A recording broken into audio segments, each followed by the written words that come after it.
ಮುಖ್ಯಮಂತ್ರಿಗಳು ಒಂದು ಬಾರಿ ವಿವೇಚನೆಯಿಂದ ಬಾರಿ ಒಂದು ಪ್ರಬುದ್ಧತೆಯಿಂದ ಮಾತಾಡೋದು, ಕನ್ನಡಿಗರು ಅದನ್ನೇ ಬಯಸ್ತಾರೆ. ಎರಡನೇ ಪಕ್ಷದವರು ಅದೇ ರೀತಿ ಮಾತನಾಡ್ತಾರಾ? ಈಗ ಮುಖ್ಯಮಂತ್ರಿಗಳಾಗಿ ಮಾತಾಡಿದ ಮೇಲೆ ನಮ್ಮ ಪಕ್ಷದಲ್ಲಿ ಯಾರಾದರೂ ಒಂದು ಅಂಕೆ ತಪ್ಪಿ ಮಾತಾಡಿದ್ರೆ ಅದು ಖಂಡನೆ ಬರ್ತದೆ. ಅವರನ್ನು ಕರೆದು ಬುದ್ಧಿ ಹೇಳುವ ಪರಿಪಾಠ ಇವತ್ತಿಗೂ ಇದೆ, ನೇರವಾಗಿ ಹೇಳುವಂತ. ಈಗ ನೀವು ಮುಹೂರ್ತಗಳ ಮೇಲೆ ಮುಹೂರ್ತಗಳನ್ನ ಫಿಕ್ಸ್ ಮಾಡ್ಕೊಂಡು ಬಂದಿದ್ದೀರಲ್ಲ, ಮುಹೂರ್ತಗಳ ಮೇಲೆ ಮುಹೂರ್ತಗಳನ್ನ ಫಿಕ್ಸ್ ಮಾಡ್ಕೊಂಡು ಬಂದಿದ್ದೀರಲ್ಲ, ಯಾವತ್ತೂ ಕೂಡ ಯಾವ ಆಧಾರದ ಮೇಲೆ ಖಂಡಿತ ಇಲ್ಲ ಅಂತ ಇವತ್ತು ರೆಕಾರ್ಡ್ ಇರುವಂತದ್ದು ನೀವು ಇಲ್ಲ ಅಂತ ಹೇಳಿ 7 ತಿಂಗಳಿನಿಂದ ಈ ಸರ್ಕಾರ ಕೂತಿದೆ ಅಂತ ಹೇಳ್ತಾರೆ. ಕೂತಿದೆ ಅಂತ ಹೇಳ್ತಾರೆ ಅಂದ್ರೆ ಟೇಕ್ ಆಫ್ ಆಗಿಲ್ಲ. ಅದು ಬೇಡ, ಅದು ನಾವು ಹೇಳೋದಿಲ್ಲ. ಅದು ಹೇಳಿದ್ರೆ ಕಾಂಗ್ರೆಸ್ನವರಿಗೆ ಇಷ್ಟ ಆಗೋದಿಲ್ಲ. ಕೂತಿದೆ. ಕೂತ ಮೇಲೆ ಬಂದ ಪ್ರತಿಯೊಂದು ಹೇಳಿಕೆಗಳಿಗೆ ಅಸಂಬದ್ಧ ಹೇಳಿಕೆಗಳು. ನಾನು ನಮ್ಮ ಕಾಂಗ್ರೆಸ್ ವಕ್ತಾರರು ಪಕ್ಕದಲ್ಲಿ ಕೂತಿದ್ದಾರೆ ಹಿರಿಯರು, ಅವರು ಯಾವ ಬಣದ ವಕ್ತಾರರು ಅಂತಾನು ಕೇಳ್ತೇವೆ ನಾವೀಗ. ಒಂದು ಪ್ರಶ್ನೆ, ವಿಧಾನಸೌಧದಲ್ಲಿ ದುಡ್ಡಿನ ತೈಲಿ ಸಿಕ್ಕಿದ ಸಚಿವರು, ಆ ಹೆಸರು ನಾವು ಹೇಳುದಿಲ್ಲ ಇವತ್ತು, ಅವರ ಒಂದು ಹೇಳಿಕೆ ಬರ್ತದೆ. ನಮ್ಮ ಇಲ್ಲ ಮಡಿ ಮೇಲೆ, ಯಾಕಂದ್ರೆ ಆ ಕಣ್ಣಾರೆ ಕಂಡ ದುಡ್ಡು ನನ್ನದು ಅಂತ ಅಲ್ಲ ಅಂತ ಹೇಳಿದವರ ಮೇಲೆ ಅವ್ರ ಬಗ್ಗೆ ಮಾತಾಡಿ ಏನ ಯಾಕೆ ಅಂತ ಒಂದು ನೈತಿಕತೆ ಇಲ್ವಾ? ಹೆಸರು ಹೇಳಕ್ಕೇನಂತೆ ಈಗ ಏನಾಗುತ್ತೆ, ಸರಕಾರದ ಕೆಲಸ ದೇವರ ಕೆಲಸ, ಅದು ದೇವರ ದುಡ್ಡ ಅಂತ ಭಯ ನಮಗೆ. ದುಡ್ಡು ಸಿಕ್ಕಿದ ದೇವಸ್ಥಾನದಲ್ಲಿ. ಎರಡನೇದು, ನೆನ್ನೆ ಎಚ್.ಸಿ. ಮಹದೇವಯ್ಯ ಅವರು ಮಾತು ಹೇಳ್ತಾರೆ, ಇಲ್ಲ ನನ್ನ ಮುಖ್ಯಮಂತ್ರಿ ಸಿದ್ದರಾಮಯ್ಯನವರು. ಈಗ ನೀವು ನಂಗೆ ಒಂದು ಕ್ಲಿಯರ್ ಮಾಡಿ ನಮ್ಮ ಜನರಿಗೆ, ವೀಕ್ಷಕರಿಗೆ, ಈಗ ನೀವು ಯಾವ ವಿಚಾರದ ಕುರಿತಂತೆ ನೀವು ಪಾಯಿಂಟ್ ಔಟ್ ಮಾಡ್ತಾ ಇದ್ದೀರಿ? ಇವತ್ತು ನಾವು ಹೇಳುವಂತದ್ದು ಕಾಂಗ್ರೆಸ್ನಲ್ಲಿರುವ 2 ಬಣಗಳು, ಅವರ ನಡುವೆ ಇರುವ ಗಲಾಟೆಯನ್ನು ಅದನ್ನು ಮುಚ್ಚಿ ಹಾಕ್ಲಿಕ್ಕೆ ಅವರಿಗೆ ಬಿಜೆಪಿದ ಹೆಸರು, ಇವರಿಗೆ ಇಲ್ಲ ಆಪರೇಷನ್ ಕಮಲ ಆಪರೇಷನ್ ಕಮಲ ಅಂತ. ನೀವು ಬಜೆಟ್ ಮಂಡಿಸ್ರಿ, ಬಜೆಟ್ ಮಂಡಿಸ್ಬೇಕು ಅಂತಾರೆ ನಿಮ್ಮ ಸಾಧನೆಗಳು ಬೇಕು. ನಿಮ್ಮ ಹತ್ರ ಅಂಕಿ ಅಂಶಗಳೇ ಇಲ್ಲ ಅಂತ ಆದ್ರೆ ಏನು ಬಜೆಟ್ ಮಂಡಿಸ್ತಾರೆ? ಆದ್ರೆ ನಿಮ್ಮ ಉಪಟಳ ಜಾಸ್ತಿ ಆಗಿದೆ ಅವರಿಗೆ, ಹೀಗಾಗಿ ಆ ರೀತಿಯಾದಂತ ಗೊಂದಲಕ್ಕೆ ಒಳಗಾಗಿದ್ದಾರೆ ಅನ್ನೋ ಆರೋಪ ನಿಮ್ಮ ಮೇಲೆ ಪದೇ ಪದೇ ಕೇಳಿ ಬರ್ತಾ ಇದೆ. ರಾಜ್ಯದ ಜನ ಕೂಡ ನೋಡ್ತಾ ಇದ್ದಾರೆ. ನಿಮ್ಮ ರಾಜ್ಯದ ನಿಮ್ಮ ಪಕ್ಷದ ಶಾಸಕರೇ ಹೇಳ್ತಾರೆ ಇನ್ನು 24 ಗಂಟೆಯಲ್ಲಿ ಸರ್ಕಾರ ಬಿದ್ದೋಗ್ಬಿಡುತ್ತೆ. ಸಾಮಾನ್ಯ ಜನರಿಗೆ ಕೂಡ ಗೊತ್ತಿದೆ. ಗುಬ್ಬಕ್ಕನ್ ಕತೆ ಕೇಳಿ ಕೇಳಿ ಕೇಳಿ ಜನ ಬೇಜಾರಾಗಿದ್ದಾರೆ. ನಡುವಿನ ಏನು ಗೊಂದಲ, ಈಗ ನಿಮ್ ಪ್ರಕಾರ ಬಜೆಟ್ ಮಂಡಿಸೋ ಡೌಟ್ 100ಕ್ಕೆ 100 ಡೌಟ್, 100ಕ್ಕೆ 100 ಡೌಟ್ ಅನ್ನಲ್ಲ, ಅದಕ್ಕೆ 100ಕ್ಕೆ 100% ಮಾಡಲ್ಲ. Okay, got it. ನೋಡೋಣ. ಎಸ್, ನಾಗೇಂದ್ರ ಪ್ರಸಾದ್ ಅವರೇ, ನಿಮ್ಮ ಹಣಕಾಸು ಸಚಿವರು ಮಾನ್ಯ ಮುಖ್ಯಮಂತ್ರಿಗಳು ಈ ಬಾರಿ ಬಜೆಟ್ ನ ಮಂಡಿಸಲ್ಲ ಅಂತ 100ಕ್ಕೆ 100 ಅನ್ನೋ ವಿಶ್ವಾಸವನ್ನು ವ್ಯಕ್ತಪಡಿಸ್ತಾ ಇದ್ದಾರೆ. ಅವರ ವಿಶ್ವಾಸ ನಿಮಗೆ ಧಕ್ಕೆ ತರ್ತಾ ಇದೆಯಾ? ತಮ್ಮ ಮುಂದೆ ಅನೇಕ ಡಿಬೇಟ್ಗಳಲ್ಲಿ ನಾನು ಒಂದು ವಿಚಾರವನ್ನು ಪದೇ ಪದೇ ಹೇಳಿದ್ದೀನಿ. ಡೇವನಿಂದ ಕೂಡ ಸಮ್ಮಿಶ್ರ ಸರ್ಕಾರ ಆದ ನಂತರ ಪದೇ ಪದೇ ಸರ್ಕಾರ ಬಿದ್ದೋಗುತ್ತೆ ಅಂತಕ್ಕಂಥ ವಿಚಾರದಲ್ಲೇ ಕಾಲ ಕಳೆದ್ರಾಗಲಿ ಈ ರಾಜ್ಯದಲ್ಲಿ 104 ಆಹಾರ ಆಗ್ಬಿಡ್ತಾ ಇದ್ದೀರಿ. ಇಲ್ಲ, 104 ಸ್ಥಾನಗಳು ಗೆದ್ದು ಅವ್ರಿಗೆ ಬೇರೆ ಆಪ್ಷನ್ ಇಲ್ಲ. ಅವ್ರು ಏನಿದ್ರು ಕೂಡ ಈ ಸಾಧನೆಗಳನ್ನ ನೋಡಿ ಅವ್ರು ಸಹಿಸಕ್ಕಾಗ್ದೇನೆ ಇಂಥ ಒಂದು ಮಾತುಗಳನ್ನ ಬರ್ತಾ ಇದೆ.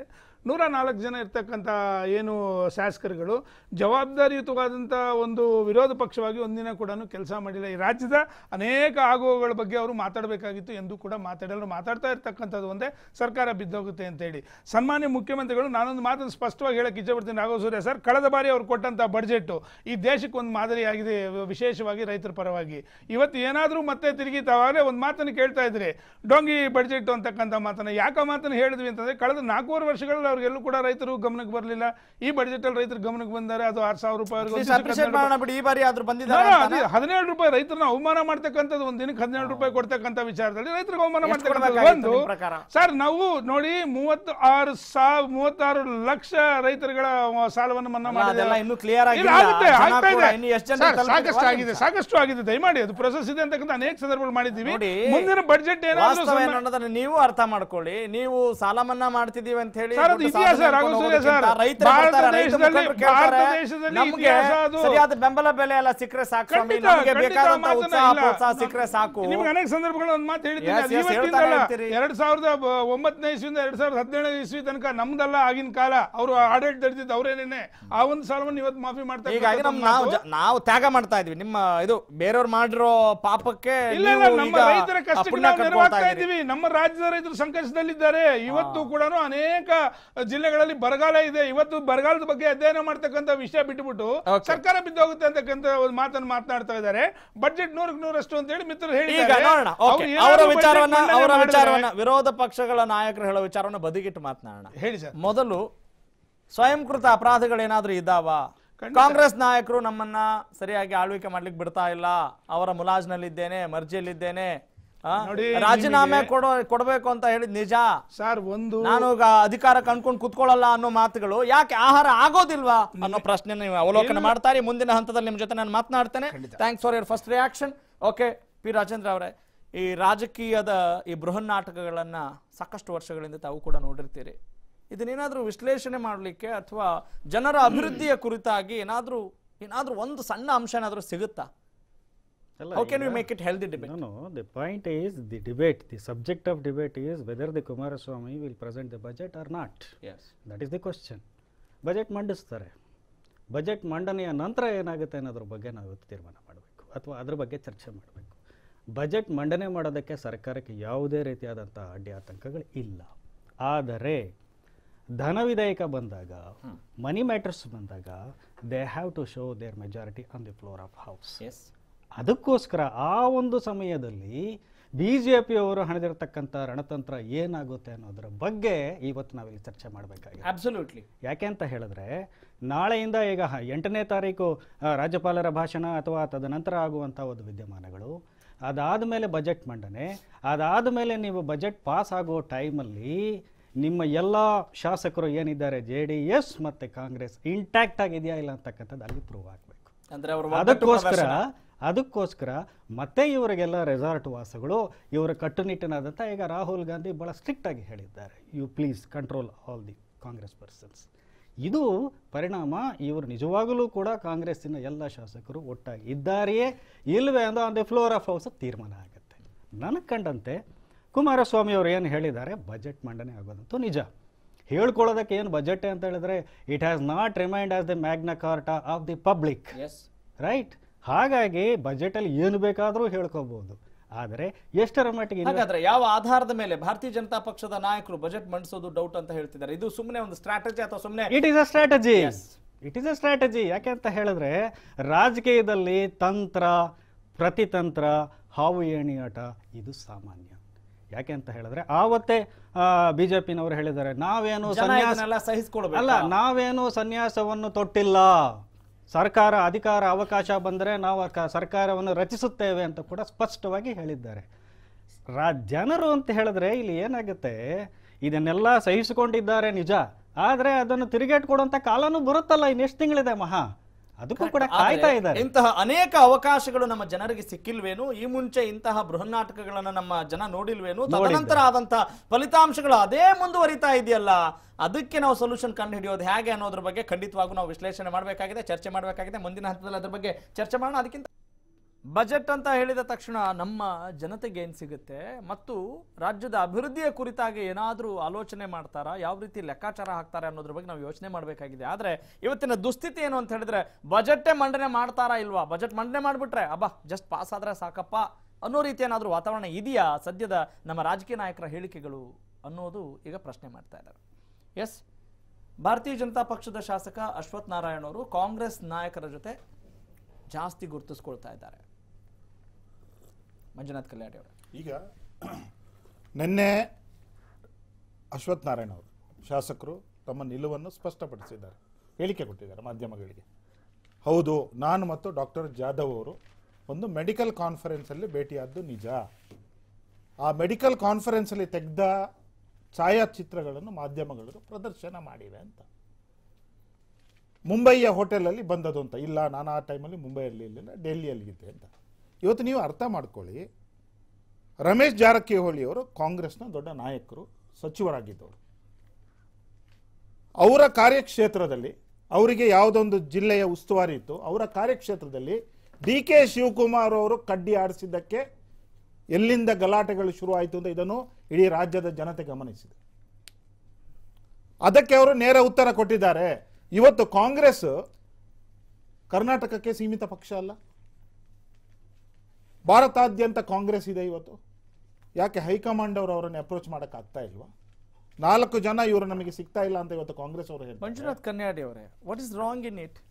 ನೀವು ಹೌದ್ರಿ, ಅವರ ಲೋಪದೋಷಗಳನ್ನ ನಾವು ಆಹಾರವಾಗಿ ತೆಗೆದುಕೊಳ್ತಾ ಇದ್ದೀವಿ, ನಾವು ಮಾಡ್ತಾ ಇದೀವಿ ಅಂತ ಹೇಳುವಷ್ಟು ಧೈರ್ಯ ಇಲ್ವಾ? ಅಲ್ಲ ಈಗ ನೋಡಿ, ಎಲ್ಲಿವರೆಗೂ ಯಾಕೆ ಅವರ ಮೊನ್ನೆ ಕೂಡ ಹೇಳಿದ್ರು, ಅಶ್ವಥ್ ನಾರಾಯಣ ಅವರು ಹೇಳ್ತಾ ಇದ್ರು, ನಾವು ಒಂದೇ ವೃತ್ತಿಯಲ್ಲಿರೋರಿ ಮಾತನಾಡ್ತಾ ಇದ್ವಿ ಅಂತ. ಹೌದು. ಯಾವಾಗಿಂದ ಈ ಅವಿನಾಭಾವ ಸಂಬಂಧ, ಒಬ್ಬ ವೈದ್ಯನಾಗಿರೋ ಎಷ್ಟು ವರ್ಷಗಳಿಂದ ಅಂತೆ? ಅಲ್ಲ, ಈ ವೈದ್ಯನಾಗಿದ್ದವರಿಗೆ ಇಲ್ಲ ನೀವು ಕರೆಕ್ಟ್ ಕೇಳಿದ್ರಲ್ಲಿ 100ಕ್ಕೆ 100 ಸರಿ ಇದೆ. ಅವ್ರೆ ಒಬ್ಬ ವೈದ್ಯನಾಗಿರೋರ ಹತ್ರ ಇನ್ನೊಬ್ಬ ವೈದ್ಯನ ಸಂಬಂಧ ಇದ್ರೆ ತಪ್ಪಲ್ಲ. ಆದ್ರೆ ಕರ್ನಾಟಕದ ಯಾವಾಗಿಂದ ಈ ಅವಿನಾಭಾವ ಸಂಬಂಧ ಈ ಸಮಯದಲ್ಲಿ ಒಂದು ವಿಚಾರ ಕಾಕತಾಳಿ ಅಂತ ಹೇಳುವಷ್ಟರ ಮಟ್ಟಿಗೆ ಜನ ನಂಬುವಂತ ಸ್ಥಿತಿಯಲ್ಲಿ ಇಲ್ಲ. ಇವತ್ತು ಹಕ್ಕಿ ಮಾಧ್ಯಮದವರು ಅಂತ ಹೇಳ್ತಾ ಇದ್ದಾರೆ. ಈಗ ನೋಡಿ, ರಾಜ್ಯದ ಚುನಾವಣಾ ಸಮಯದ ನಂತರ ನಡೆದ ಬೆಳವಣಿಗೆಗಳು, ಮೈತ್ರಿ ಸರ್ಕಾರದ ಅಚಾನಕ್ ಆದವರ ಒಂದು ಮೈತ್ರಿ, ಇದಕ್ಕೆ ನೀವು ಒಂದು ಹೇಳಿಕೆ ಇವತ್ತು KN ರಾಜಣ್ಣ ಅಂತ ಅವರು ಮಾಜಿ ಶಾಸಕರು ಹೇಳ್ತಾರೆ, ರಾಜೀನಾಮೆ ಕೊಡ್ಲಿ ಬಿಡ್ರಿ, ಯಾರಿಗ್ರಿ ಇವರು ಹೆದರ್ಸ್ತಾರೆ ಅಂತ ಮುಖ್ಯಮಂತ್ರಿಗಳನ್ನು ಕೇಳ್ತಾರೆ. ಸಿದ್ದರಾಮಯ್ಯನವರ ಒಂದು ಹೇಳಿಕೆ ಇವತ್ತು ನಾನು ಮತ್ತೆ ಹೇಳ್ತೇನೆ, ಎಚ್ ಮಹದೇವಯ್ಯನವರು ಮಾತುಗಳನ್ನ ಗಮನಿಸ್ತಾ ಇದ್ರೆ ಮೋಸ್ಟ್ಲಿ ನಿಮ್ಮ ಪಕ್ಷದ ಶಾಸಕರಿಗಿಂತ ಬೇರೆ ಎಲ್ಲ ಪಕ್ಷದ ಶಾಸಕರ ಸಂಪೂರ್ಣ ಜಾತಕ ಗೊತ್ತಿದ್ದಂಗೆ ಕಾಣ್ತದೆ. ಅಲ್ಲ ಈಗ ನೋಡ್ರಿ, you always need to do ಸ್ವಾಟ್ ಅನಾಲಿಸಿಸ್. ಸ್ಟ್ರೆಂತ್ ಯಾವುದು, ವೀಕ್ನೆಸ್ ಯಾವುದು, ಆಪರ್ಚುನಿಟಿ ಯಾವುದು, ಥ್ರೆಟ್ ಯಾವುದು. ನಾವು ರಾಜಕೀಯದಲ್ಲಿದ್ದೇವೆ. ರಾಜೇಂದ್ರ ಅವರು ಆಗ್ಲೇ ನಮ್ಮ ಸ್ಟೇಟ್ಮೆಂಟ್ ಹೇಳಿದ್ರು, ನಿಮಗೆ ರಾಜಕೀಯ ಸನ್ಯಾಸ ಇಲ್ಲ, ನಾವಿರುವುದು ರಾಜಕೀಯದಲ್ಲಿ, ಇಲ್ಲಿ ಸನ್ಯಾಸದ ಮಾತೇ ಇಲ್ಲ. 1 ಮಿನಿಟ್. ಈಗ ಕಾಂಗ್ರೆಸ್ ಮತ್ತು JDS ದೋಸ್ತಿ ಸರ್ಕಾರದಲ್ಲಿ ಏನೇ ಒಂದು ಸುಳ್ಳು ಮಾತಾಡಿದ್ರು ಕೂಡ ಅದನ್ನ ತರಾಟೆಗೆ ತೆಗೆದುಕೊಳ್ಳುವಂತ ಹಕ್ಕು ನಿಮಗೂ ಇರುತ್ತೆ, ಜನರಿಗೂ ಇರುತ್ತೆ, ಎಲ್ಲರಿಗೂ ಇರುತ್ತೆ. ಆದ್ರೆ ನೀವೆಷ್ಟು ಸುಳ್ಳುಗಳ ಸರಮಾಲೆಗಳನ್ನು ಹೇಳ್ಕೊಂಡು ಬಂದಿದ್ದೀರಾ? ಈಗ ನೀವು ಅಲ್ಲ, ಒಂದೇ ವಿಚಾರ, ಸುಳ್ಳುಗಳ ಸರಮಾಲೆಗಳನ್ನು ಹೇಳಿದ್ದೀರೋ ಇಲ್ವೋ, ಅವರು ಕೂಡ ಅವ್ರದೇ ಆದಂತಹ ಸ್ವಾಟ್ ಪರೀಕ್ಷೆ ಮಾಡ್ಕೊಳ್ತಾರೆ, ಅವಲೋಕನ ಮಾಡ್ಕೊಳ್ತಾರೆ ಅಲ್ವಾ? ನೀವೆಷ್ಟು ಸತ್ಯ ನೋಡಿದ್ದೀರಿ ಹಾಗಿದ್ರೆ? ಈಗ ನಮಗೆ ನೀವು ಪ್ರಶ್ನೆ ಮಾಡ್ತೀರಲ್ಲ, ಪ್ರಶ್ನೆ ಹೇಳುವಂಥದ್ದು 104 ಸೀಟು ರಾಜ್ಯದ ಜನತೆಯ ಹಿತ, ಇದರ ಮುಂದೆ ಯಾವುದು ಇಲ್ಲ ರೀ. ನಾವು ಇವತ್ತು ಕೇಳುದು ಜನರಿಗೆ ಏನು ಮಾಡಿದ್ದೀರಿ? ಡಬಲ್ ಸ್ಟ್ಯಾಂಡರ್ಡ್ ಬೇಡ. We are answerable to people. 37 ತಗೊಂಡು 104 ತಗೊಂಡವ್ರು ನಾವ್ ಯಾಕ್ರಿ ಆಗ್ಬಾರ್ದು ಅನ್ನೋ ಪ್ರಶ್ನೆ ಮಾಡ್ತೀರಾ ಅಂತ ಹೇಳಿದ್ರೆ, ಒಂದು ನಿಮಿಷ, ನಾವು we are answerable to people. ಇದು ಸಂವಿಧಾನಕ್ಕೆ ಕೊಡೋ ಗೌರವನ, ಇದು ಸಂವಿಧಾನಕ್ಕೆ ಕೊಡೋ ಗೌರವನ. You take it in other way, you take it in why should we take it in other way? Why should we take it in other way? ನಮ್ಮ ಶಾಸಕರು ವಿಧಾನಸಭಾ ಕ್ಷೇತ್ರದಲ್ಲಿ ಜನರಿಗೆ ಆನ್ಸರೇಬಲ್. ಅಭಿವೃದ್ಧಿ ಆಗ್ತಾ ಇಲ್ಲ, ಬರ ಪರಿಹಾರದ ನಿಧಿ ನಿಮ್ಮ ಪಕ್ಷದಲ್ಲಿಯೇ ತಾಳಮೇಳ ಇಲ್ಲದೆ ಖಂಡಿತ ಇಲ್ಲ, ಸರ್ಕಾರವನ್ನು ಅಸ್ಥಿರಗೊಳಿಸುವಂತ ಪ್ರಯತ್ನ ಮಾಡ್ತಾ ಇದ್ದೀರಿ. ಖಂಡಿತ ಇಲ್ಲ. 100ಕ್ಕೆ 100 ಒಗ್ಗಟ್ಟಿನಲ್ಲಿ ಇದ್ದೇವೆ. We are with the people, we are answerable to people. Sir ನೋಡಿ, ಒಂದೇ ಸುಳ್ಳನ್ನು ಹೇಳ್ತೀವಿ, ಒಂದೇ ಮಾತಾಡ್ತಾ ಇದ್ರಿ. ಮುಹೂರ್ತಗಳನ್ನ ಬದಲಾಯಿಸ್ತಾ ಇರಲಿಲ್ಲ. ಮುಹೂರ್ತಗಳ ಕೊಟ್ಟಿದ್ದೀರಾ, ಕೊಟ್ಟಿಲ್ವಾ? ಪ್ರಾಮಾಣಿಕವಾಗಿ ಹೇಳಿ, ರಾಜ್ಯದ ಜನತೆಗೆ ಹೇಳಿ. ಖಂಡಿತ ಇಲ್ಲ. ಮುಹೂರ್ತಗಳನ್ನ ಕೊಟ್ಟು ಜನರಿಗೆ ನೀವು ಮೋಸ ಮಾಡ್ತಾ ಇದ್ದೀರಿ. ರಾಜ್ಯದ ಜನತೆಯ ಹಿತ ಕಾಪಾಡೋದು ನಮ್ಮ ಹಕ್ಕು. 104 ಕ್ಷೇತ್ರದಲ್ಲಿ ನಮ್ಮನ್ನು ಆರಿಸಿ ಕಳಿಸಿದ್ದಾರೆ. ಆ ಕ್ಷೇತ್ರದ ಪ್ರತಿಯೊಂದು ನೋವನ್ನ ತಡಿಲಿಕ್ಕೆ ಸಾಧ್ಯ ಖಂಡಿತ ಇಲ್ಲ. ನಾವು ಹೇಳುದು, ಮುಖ್ಯಮಂತ್ರಿಗಳೇ, ನೀವೊಂದು ಪಕ್ಷದ ಮುಖ್ಯಮಂತ್ರಿ ಆಗಿ 3 ಜಿಲ್ಲೆಯ ಮುಖ್ಯಮಂತ್ರಿ ಆಗಿ ಕೆಲಸ ಮಾಡಬೇಡಿ, ಎಲ್ಲ ಶಾಸಕರನ್ನು ಸಮಾನಾಗಿ ನೋಡಿ ಅಂತ ಹೇಳುದು. ಇದನ್ನು ಮಾಡಕ್ಕಾಗಿಲ್ಲ ಹೇಳಿದ್ದಕ್ಕೆ ಸರ್ಕಾರ ಕೂತೇ ಇದೆ ಅಂತ ನಾವು ಹೇಳುವಂಥದ್ದು. ಈಗ ಸರ್ಕಾರ ಕೂತೆ ಇದೆ, ಟೇಕ್ ಆಫ್ ಅಂತ ಹೇಳಲ್ಲ, ಈ ರಾಜ್ಯ ಇದೆ, ಈ ರಾಜ್ಯ ಮಗಳ ಗಂಡ ಅಂತ ಹೇಳ್ತಾ ಇದ್ದೀರಿ. ಈ ರಾಜ್ಯದಲ್ಲಿ 113 ಯಾರಿಗೂ ಕೊಟ್ಟಿಲ್ಲ, ಯಾವ ಪಕ್ಷಕ್ಕೂ ಕೊಟ್ಟಿಲ್ಲ. ಆಗ ಏನು ಮಾಡಬೇಕು? 151% ಯಾರು ಹೊಂದಾಣಿಕೆ ಆಗ್ತಾರೋ ಅವ್ರು ಸರ್ಕಾರ ಮಾಡಬೇಕು ಅಷ್ಟೇ. ಅದು ದೊಡ್ಡ ಪಕ್ಷ, ಚಿಕ್ಕ ಪಕ್ಷ, ಇವ್ರು ಗೋವಾದಲ್ಲಿ ನಾವೇ ಹೆಚ್ಚಿಗಿದ್ರೆ ನಮಗೆ ಬಿಟ್ಬಿಟ್ರೆ ಇವರು ನಾಟಕ ಏನು ನಾವು ಆಡ್ತಾ ಇಲ್ಲ. ಈಗ ಅಲ್ಲಲ್ಲ, ಈಗ ನೋಡಿ, ಸಿದ್ದರಾಮಯ್ಯವರು ನಿಮ್ಮ ಪಕ್ಷದಲ್ಲಿ ಎಲ್ಲವೂ ಸರಿ ಇದ್ದಿದ್ರೆ ಎಲ್ಲ ಸರಿಗಿದೆ. ಈಗ ನಾಳೆ 6ನೇ ತಾರೀಕು ಎಲ್ಲರೂ ನೋಡಿಸ್ತಾರೆ, ಇವರೇನು ಏನಾಗ್ತಾರೆ ಇವರು? ಹೌದು, ಬಜೆಟ್ ಇವಾಗ ನೋಡಿ, ಕುಮಾರಸ್ವಾಮಿ ಅವರು 15 ದಿನದಿಂದ ಕೆಲಸ ಮಾಡ್ತಾ ಇದ್ದಾರೆ ಬಜೆಟ್ ಬಗ್ಗೆ. ಬಜೆಟ್ ಯಾವ ತರ ಅವರು ಕಾಂಗ್ರೆಸ್ ಸಿದ್ಧಾಂತ ಮತ್ತು ಜನತಾದಳ ಸಿದ್ಧಾಂತಕ್ಕೆ ಮತ್ತು ಜನರ ಏನು ಹಿತ ಏನಿದೆ ಅದನ್ನು ಮಂಡಿಸಲಿಕ್ಕೆ ಎಲ್ಲ ರೆಡಿ ಮಾಡ್ತಾ ಇದ್ದಾರೆ, ಮಡಿತಾ ಇದ್ದಾರೆ. ಮಂಡ್ಯ ಲೋಕಸಭಾ ಚುನಾವಣೆಗೆ ಸ್ಪರ್ಧೆ ಏನೇನು ನಡೀತಾ ಇದೆ, ನಾನು ಬೇರೆ ಬೇರೆ ಕ್ಷೇತ್ರಗಳಲ್ಲಿ ನೋಡಿ, ಇದು ಸಮ್ಮಿಶ್ರ ಸರ್ಕಾರ ಅಂದ ಮೇಲೆ ಎಲ್ಲ ಹಿರೇ ಇರ್ತೈತೆ. ಇವತ್ತು ನೋಡಿ,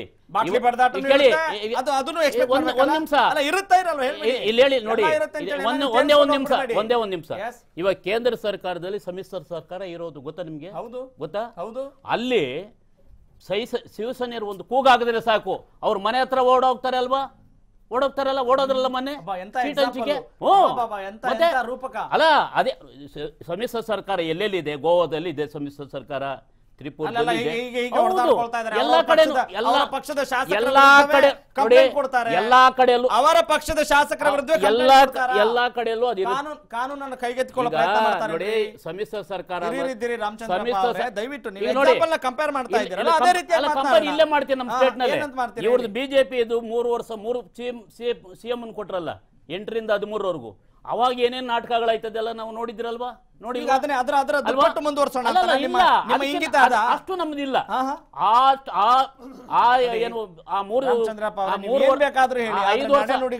ವರ್ಷ ಏನ್ ನಾಟಕ, 5 ವರ್ಷ ಈ ಕರ್ನಾಟಕದಲ್ಲಿ ಏನ್ ನಾಟಕಗಳಾಡಿದ್ರು ಅಷ್ಟು ನಮ್ಮಿಲ್ಲ. ಅದು ತೆರೆದು ಈಚೆ ಹಿಂದಕ್ಕೆ ನೋಡಿಬಿಟ್ರೆ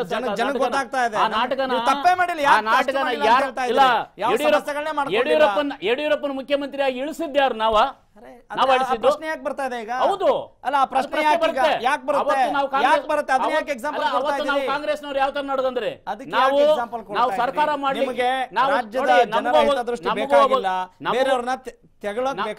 ನಮಗೂ ಅವಾಗ ಸರ್ಕಾರ ಬೇಕಾದ್ರೆ ಮಾಡ್ಬೋದಾಗಿತ್ತು ಕಾಂಗ್ರೆಸ್ನವರು, ನಾವು ಮಾಡಕ್ ಹೋಗ್ಲಿಲ್ಲ. ನಾವು ಚುನಾವಣೆಯವರು ಕಾಯ್ದ್ರಿ, ಆತರ ಕಾಯನಿಕೆ ನಿಮ್ಮ ಪಕ್ಷದ ಶಾಸಕರು ರಮೇಶ್ ಜಾರಕಿಹೊಳಿ ಅವರು, ಮಹೇಶ್ ಕುಮಟಳ್ಳಿ ಅವರು, ನಾವು ಬಿಜೆಪಿ ಸರ್ಕಾರ ಬಿದ್ದೋಗ, ಬಿಜೆಪಿ ಸರ್ಕಾರ 3 ಸಲ ಬಿದ್ದೋದಾಗ ನಾವು ಸರ್ಕಾರ ಮಾಡ್ಲಿಕ್ಕೆ ಹೋಗಿಲ್ಲ.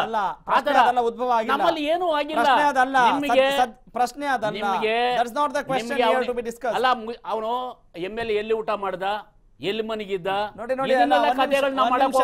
ಎಕ್ಸ್ಟ್ರಾ ಆಡ್ ಮಾಡಬೇಡಿ,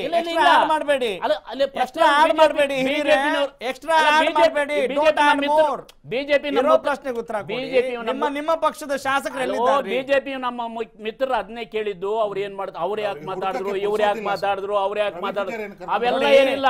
ನಿಮ್ಗೆ 6ನೇ ತಾರೀಕು ನಮ್ಮ ಶಾಸಕರು ವಿಧಾನಸೌಧದಲ್ಲಿ ಇರ್ತಾರೆ. ವಿಧಾನಸೌಧದಲ್ಲಿ ನಿಮ್ಮ ಪಕ್ಷದ ನಿಮ್ಮ ಕೈಗೆ ಸಿಗ್ಲಿಕ್ಕೆ ಆಗದೆ ಇರೋ ವಿಧಾನಸೌಧ ಹೆಂಗ್ರಿ ನಿಮ್ಮ ಪಕ್ಷ ಸಮರ್ಥನೆ ಮಾಡ್ಕೊಳ್ತೀರಿ? ಅದ್ರಲ್ಲಿ ಒಗ್ಗಟ್ಟನ್ನು ಬೇರೆ ಪ್ರದರ್ಶನ ಇಲ್ಲಿ ಎಲ್ಲ ತೋರಿಸಬೇಕಾದೇನಿಲ್ಲ. ಜನರಿಗೆ ಸಿಗಬಾರ್ದು ಅಂತಿದ್ಯಾ? ಅವ್ರ ಕ್ಷೇತ್ರದಲ್ಲಿ ಇದ್ದಾರೆ ಅವರು. ಯಾರು ಹೇಳಿದ್ರು? ಎಲ್ಲ ನಾನೇ ಹೇಳ್ತಾ ಇದ್ದೀನಿ. ಹೌದಾ? ಹೌದು, ಆ ಕ್ಷೇತ್ರದ ನೇರವಾಗಿ ಅವರು ಬಂದು ಭೇಟಿ ಆಗ್ತಾರೆ. ಅವರವರ ಕ್ಷೇತ್ರದಲ್ಲಿ ನೋಡಿ, ರಮೇಶ್ ಅವರ ಕ್ಷೇತ್ರ ನೋಡಿ. ಇನ್ನೊಂದು ಹೇಳ್ತೀನಿ, ಬಿಜೆಪಿ ಈ ಆಕಾಶ ಬಿದ್ರೇನು ಮುಖ್ಯಮಂತ್ರಿ ಆಗಲ್ಲ ಯಡಿಯೂರಪ್ಪ. ಯಾಕೆ ಅಂದ್ರೆ ಯಡಿಯೂರಪ್ಪನ ಇಳಿಸಿದವರೇ ಬಿಜೆಪಿನವರು, ತಿರುಗು ಅವ್ರ ಮುಖ್ಯಮಂತ್ರಿ ಮಾಡ್ತಾರೆ. ಗೊತ್ತಿಲ್ಲ ಪ್ರಶ್ನೆ. ಈಗ ನೀವು ಬಜೆಟ್ ನ ಕುರಿತಂತೆ ಏನೆಲ್ಲ ಒಳ್ಳೊಳ್ಳೆ ಆಲೋಚನೆಗಳನ್ನ ಹೊತ್ತಿದ್ದಾರೆ. ಮುಂದಿನ ಹಂತದಲ್ಲಿ ಕೇಳ್ಕೊಳ್ತೇನೆ, ಮುಂದಿನ ಹಂತದಲ್ಲಿ ನಿಮ್ಗೆ ಅವಕಾಶ ಮಾಡಿಕೊಡ್ತೇನೆ. ಹಾಗೇನೆ JDS ವಕ್ತಾರರ ಅಭಿಪ್ರಾಯಗಳನ್ನು ಕೂಡ ಸಂಗ್ರಹಿಸೋಣ. ಅದಕ್ಕಿಂತ ಮುಂಚೆ ಬಜೆಟ್ ಆಪರೇಷನ್. ಎಸ್ ವೀಕ್ಷಕರೇ, ಒಂದು ಕಡೆ ಬಜೆಟ್ ಅಂತೀವಿ, ಇನ್ನೊಂದು ಕಡೆ ಆಪರೇಷನ್ ಅಂತಿದೀವಿ. ಏನಿದು? ಹಾಗಾದ್ರೆ ಬಜೆಟ್ ಮಂಡನೆ ಮಾಡಬೇಕಾದ್ರೆ ಏನ್ ಬಜೆಟ್ ಮಂಡನೆ ಮಾಡ್ತಾರೆ, ಏನೆಲ್ಲ ಆಲೋಚನೆಗಳಿದ್ದಾವೆ ಅನ್ನೋದ್ರ ಬಗ್ಗೆ ಕೂಡ of course we have to think ಮತ್ತು ಅದರ ಬಗ್ಗೆ ಚರ್ಚೆ ಮಾಡಬೇಕಾಗಿದೆ. ಆದರೆ ಪರಿಸ್ಥಿತಿ ಹೆಂಗಿದೆಯಾ? ಇವರ ಒಣಜಗಳಗಳನ್ನು ನಾವು ತೋರಿಸಬಾರ್ದಾ ಅನ್ನೋ ಪ್ರಶ್ನೆ ಕೂಡ ಈಗ ಬರ್ತಾ ಇದೆ. ಎಸ್ ನಾಗೇಂದ್ರ ಪ್ರಸಾದ್ ಅವರೇ, ಸಮಸ್ಯೆಗಳಿಲ್ಲ ಅಂತ ಮೇಲ್ಗಡೆ ಹೇಳಿದರೂ ಕೂಡ ವಿಷಕಂಠನ ರೀತಿ ಸಿಕ್ಕಾಪಟ್ಟೆ ಕಷ್ಟಗಳನ್ನು ನುಂಗಿ ನಿಮ್ಮ ನಾಯಕರು ಮಾನ್ಯ ಮುಖ್ಯಮಂತ್ರಿಗಳು HD ಕುಮಾರಸ್ವಾಮಿ ಕಸರತ್ತು ನಡೆಸ್ತಾ ಇದ್ದಾರೆ. ಆದರೂ ಅವರಿಗೆ ವಿಶ್ವಾಸದ ಕೊರತೆ ಇದೆ ಅನ್ನೋ ಆರೋಪ. ದಯಮಾಡಿ 2 ನಿಮಿಷ ಕಾಲಾವಕಾಶ ಕೊಟ್ಟರೆ ಸನ್ಮಾನ್ಯ ಮುಖ್ಯಮಂತ್ರಿಗಳು ಅವರು 2ನೇ ಬಡ್ಜೆಟ್ 8ನೇ ತಾರೀಕನ್ನು ಮಂಡನೆ ಮಾಡ್ತಿದ್ದಾರೆ. ಇವತ್ತು ನಾವು ಬಡ್ಜೆಟನ್ನು ನಾವೇನು ವಿಧಾನಸಭೆಯಲ್ಲಿ ಒಪ್ಪಿಗೆ ಪಡ್ಕೊಳ್ಬೇಕಾದಂಥ ಸಂದರ್ಭ ಇದೆ.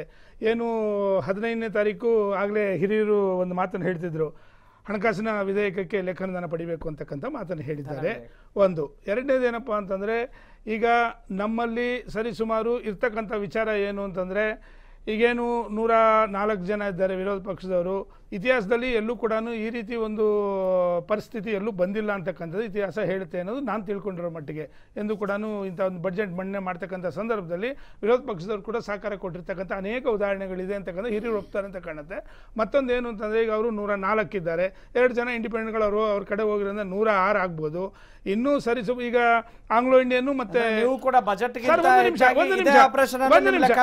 ಒಂದು ನಿಮಿಷ ಅವರು ಅವ್ರ ಭಾವನೆಗಳಿರ್ತಕ್ಕಂಥ ಅವರ ಭಾವನೆಗಳು ಅವ್ರು ಹೇಳಿದ್ದಾರೆ. ಆಂಗ್ಲೋ ಇಂಡಿಯನ್ ನಿಮ್ಮ ಮತ್ತೆ ಭಾವನೆ ಕೇಳಿ ಏನು? ಒಂದು ನಿಮಿಷ, ನಿಮ್ಮ ಆಂಗ್ಲೋ ಇಂಡಿಯನ್ ಭಾವನೆಗಳೇನು? ಅವ್ರು ಮಾಡ್ತಿರೋ ಕ್ಯಾಲ್ಕುಲೇಷನ್ ಆಂಗ್ಲೋ ಇಂಡಿಯನ್ ಮತ್ತು ಅವ್ರು ಸ್ಪೀಕರ್ ಏನು ಹೋದ್ರೆ ಮಾಡ್ತಾರೆ? ಇನ್ನು 51% 4 ಜನ, ಇನ್ನು 11 ಜನ ಬಾಕಿ ಬೇಕಾಗುತ್ತೆ. 11 ಜನ ಅವ್ರು ಬರ್ದಂಗ್ ನೋಡ್ಕೋಬೇಕಾಗಿರ್ತಕ್ಕಂಥ ಪರಿಸ್ಥಿತಿ ಬರುತ್ತೆ. ಯಾವುದೇ ಕಾರಣಕ್ಕೂ ಅದು ಸರ್ಕಾರವನ್ನ ಸಾಧ್ಯನೇ ಇಲ್ಲ ನಡೆಸ್ತಾ ಅದನ್ನ. ಇದ್ದೀರಿ ಅಂತ ಹೇಳಿದಾಗ ಅದು ಸಾಧ್ಯನೇ ಇಲ್ಲ. ಪ್ರಜಾಪ್ರಭುತ್ವದಲ್ಲಿ ನೀವು ನಿಮ್ಮದೇ ಆದಂತ ಬರೀ ಸರ್ಕಾರವನ್ನು ಉಳಿಸ್ಕೊಳ್ಳೋಕೆ ಪ್ರಯತ್ನ ಪಡ್ತಾ ಇದ್ರೆ ಖಂಡಿತ, ನಾವು ಯಾವುದೇ ಅಟೆಂಡೆನ್ಸ್ ಕಾರಣಕ್ಕೂ ಹಾಕಕ್ಕೆ ಇಷ್ಟೊಂದು ಒದ್ದಾಡ್ತಾ ಇದ್ದಾರೆ ಅಂತ ಹೇಳಿದ್ರೆ ಸನ್ಮಾನ್ಯ ಯಾವ ಬಜೆಟ್ ಮುಖ್ಯಮಂತ್ರಿಗಳು ನಿರೀಕ್ಷೆ ಮಾಡೋಣ ಸ್ಪಷ್ಟವಾಗಿ ನಿಮ್ಮಿಂದ? ಹೇಳಿದ್ದಾರೆ. ನೋಡಿ, ಇವತ್ತು ಯಾವುದೇ ಕಾರಣಕ್ಕೂ ನಾನು ಕೂಲ್ ಆಗಿದ್ದೀನಿ. ಬಜೆಟ್ ಪ್ರಿಪರೇಷನ್ ಅಲ್ಲಿ ಕಳೆದ 15 ದಿನಗಳಿಂದ ನಾನು ಕೆಲಸವನ್ನು ಮಾಡ್ತಾ ಇದ್ದೀನಿ. ಈ ರಾಜ್ಯ ಜನತೆ ನಾನು ಉತ್ತಮವಾದ debate ಅಲ್ಲಿ ಪದೇ ಪದೇ ಹೇಳ್ತಾ ಇರ್ತೀನಿ, ಕೈಯಲ್ಲಿ ಶಾಂತಿ ಮಂತ್ರ, ಬಾಯಲ್ಲಿ ಶಾಂತಿ ಮಂತ್ರ, ಕೈಯಲ್ಲಿ ಖಂಡಿತ ಕತ್ತಿ. ಪ್ರಶ್ನೆನೇ ಇಲ್ಲ. ಉತ್ತಮವಾದಂತ ನಾನು ಏನ್ ಬಡ್ಜೆಟ್ ಕೊಡಬೇಕು ಅದ್ರ ಬಗ್ಗೆ ನಾನು ತಲೆ ಕೆಡಿಸ್ಕೊಂಡಿದ್ದೀನಿ. ನಮಗೇನಾದ್ರೂ ಆ ರೀತಿ ಏನಾದ್ರೂ ತೊಂದರೆ ಆದ್ರೆ ವಿರೋಧ ಪಕ್ಷದವರು ಕೂಡ ನಮ್ಗೆ ಸಹಕಾರಕ್ಕಿದ್ದಾರೆ ಅಂತಕ್ಕಂಥ ಮಾತನ್ನು ಕೂಡ ಸ್ಟ್ಯಾಂಡ್ ಬೈ ಹೇಳಿದ್ದಾರೆ. ದಯಮಾಡಿ ಅರ್ಥ ವಿರೋಧ ಪಕ್ಷದವರು ಸಹಕಾರಕ್ಕಿದ್ದಾರೆ. ಖಂಡಿತ ಇವತ್ತು ಸನ್ಮಾನ್ಯ ಮುಖ್ಯಮಂತ್ರಿಗಳು ಹೇಳಿದ್ರೆ ನಮಗೂ ಸಹಕಾರ ಕೊಡ್ಬೋದು. ಹಾಗಾದ್ರೆ ಯಾಕೆ ಈ ಮಾತನ್ನು ಹೇಳ್ತಿದ್ದೀನಿ ಅಂತಂದ್ರೆ ಅವ್ರ ಸಹಕಾರ ಕೊಡಲ್ಲ, ನಿಮಗೆ ಬೇಕಾಗಿಲ್ಲ. ಯಾವುದೇ ಕಾರಣಕ್ಕೂ ಆ ಪರಿಸ್ಥಿತಿ ಬರಲ್ಲ. ಆ ಪರಿಸ್ಥಿತಿ ಬರೋದಿಲ್ಲ. ಸನ್ಮಾನ್ಯ ಮುಖ್ಯಮಂತ್ರಿಗಳು ಅವ್ರ 2ನೇ ಬಜೆಟ್ ಅನ್ನು ಸ್ಪಷ್ಟವಾಗಿ 8ನೇ ತಾರೀಕು ಮಂಡನೆ ಮಾಡ್ತಾರೆ. ಅದನ್ನ ಲೇಖಾಂತರವನ್ನು ಪಡಿತಾರೆ. ನೋಡಿ, ಮತ್ತೆ ರಾಜ್ಯದಲ್ಲಿ ಏನ್ ಬೇಕಾದ್ರೂ ಹೇಳ್ಬಹುದು. ಹೌದ್ರಿ, ಎಲ್ಲರೂ ಕೂಡ ಹೇಳ್ಬಹುದು ನಾನು ಪಾಸ್ ಆಗ್ತೇನೆ ಅಂದ್ರೆ ಆದ್ರೆ ಆನ್ಸರ್ ಪೇಪರ್ ತೆಗೆದು ನೋಡಿದಾಗ ಎಲ್ಲ ಕೂಡ ಗೊತ್ತಾಗುತ್ತೆ ಯಾರು ಪಾಸ್ ಆಗ್ತಾರೆ, ಫೇಲ್ ಆಗ್ತಾರೆ, ಇವ್ರು ಎಷ್ಟು ಓದಿದ್ದಾರೆ, ಅದರ ಪರಿಶ್ರಮದ ಮೇಲೆ ಸರ್ ಇವತ್ತು ನಿರ್ಧಾರ ಮಾಡ್ಬೇಕಾಗತ್ತೆ. ರಾಘವ್ ಸೂರ್ಯಾರೆ ಇವತ್ತು ಇದ್ರ ಬಗ್ಗೆ ಮಾತನಾಡ್ತಾ ಇರ್ತಕ್ಕಂಥವ್ರು ಇವತ್ತು ಬಾಂಬೆಲಿ ಯಾರನ್ನ ಇಟ್ಕೊಂಡಿದ್ದಾರೆ, ಗೋವಾಲ್ ಯಾರನ್ನ ಇಟ್ಕೊಂಡಿದ್ದಾರೆ, ಭುವನೇಶ್ವರಲ್ಲಿ ಯಾರು ಇಟ್ಕೊಂಡಿದ್ದಾರೆ, ಅವ್ರನ್ನ ಯಾವತ್ತು ಇಲ್ಲಿಗೆ ಬರ್ಬೇಕು ಅಂತ ಹೇಳಿದ್ದಾರೆ. ನೀವೇ ಹೇಳ್ತಿದ್ದೀನಿ ಕೇಳಿ. ಪರಿಸ್ಥಿತಿ ಅಂತ ಪರಿಸ್ಥಿತಿ ಅಲ್ಲ, ಅವ್ರು ಯಾರ ಸಂಪರ್ಕದಲ್ಲಿ ಅವ್ರನ್ನ ಇಟ್ಕೋತಾ ಇದ್ದಾರೆ. ಆಮೇಲೆ ಸನ್ಮಾನ್ಯ ನರೇಂದ್ರ ಮೋದಿ ಅವರು ಒಂದು ಮಾತು ಹೇಳ್ತಿದ್ದಾರೆ, ಈ ದೇಶದಲ್ಲಿ ನಾನು ಭ್ರಷ್ಟಾಚಾರ ಮುಕ್ತವನ್ನು ಮಾಡಬೇಕು ಅಂತಕ್ಕಂಥದನ್ನ ಸನ್ಮಾನ್ಯ ಮುಖ್ಯಮಂತ್ರಿಗಳು ಸ್ಪಷ್ಟವಾಗಿ ಹೇಳ್ತಿದ್ದಾರೆ. ನಿನ್ನೆ ಯಾರನ್ನ ಸಂಪರ್ಕ ಮಾಡಿದ್ರು, ಮೊನ್ನೆ ಯಾರನ್ನ ಸಂಪರ್ಕ ಮಾಡಿದ್ರು, ಎಷ್ಟೆಷ್ಟು ದೊಡ್ಡ ಮಟ್ಟದಲ್ಲಿ ಆಮಿಷಗಳನ್ನು ಹೊಡ್ತಾ ಇದ್ದಾರೆ. ಇಂಥ ಒಂದು ಕಪ್ಪು ಹಣ ಎಲ್ಲಿಂದ ಬರ್ತಾ ಇದೆ ಅಂತಕ್ಕಂಥ ಮಾತನ್ನು ಕೂಡ ಸ್ಪಷ್ಟವಾಗಿ ಅವರು ಹೇಳಿದ್ದಾರೆ. ಅದಕ್ಕೂ ಕೂಡ ಉತ್ತರ ಕೊಡಬೇಕಾಗುತ್ತೆ. ನಿಮಗೆ ಬಜೆಟ್ ಗಿಂತ ಹೆಚ್ಚಾಗಿ ಬೇರೆ ವಿಚಾರದ ಬಗ್ಗೆ ತಲೆ ಬೇರೆ ವಿಚಾರ ಅಲ್ಲ, ಈ ಒಳ್ಳೆ ಸರ್ಕಾರವನ್ನು ಅಲುಗಾಡಿಸಬೇಕು ಅಂತಕ್ಕಂಥ ಹುನ್ನಾರ ಅಂತಕ್ಕಂಥ ಮಾತು. ಹೀಗಾಗಿ ನಾವು ಹೆಲ್ಪ್ಲೆಸ್, ನಾವು ಒಳ್ಳೆ ಬಜೆಟ್ ಮಂಡನೆ ಹೇಳ್ತಾ ಇದ್ರಿ. ಬಜೆಟ್ ಇನ್ ದಿಸ್ ಸಿಚುಯೇಷನ್ ಅಲ್ಲ, there is no good budget and then there is no bad budget. It is all rather ಏನು. ಈಗ ಇವೆಲ್ಲ ಈ ಆ್ಯನ್ಯುವಲ್ ಸೆರೆಮನೀಸ್ ಅಂತ ಏನು ಹೇಳ್ತೇವೆ ನಾವು, ಇದು ಒಂದು ಸಾಂಪ್ರದಾಯಿಕವಾಗಿ ಬರ್ತಾ ಇರತಕ್ಕಂಥ ಒಂದು ಇದಷ್ಟೇ.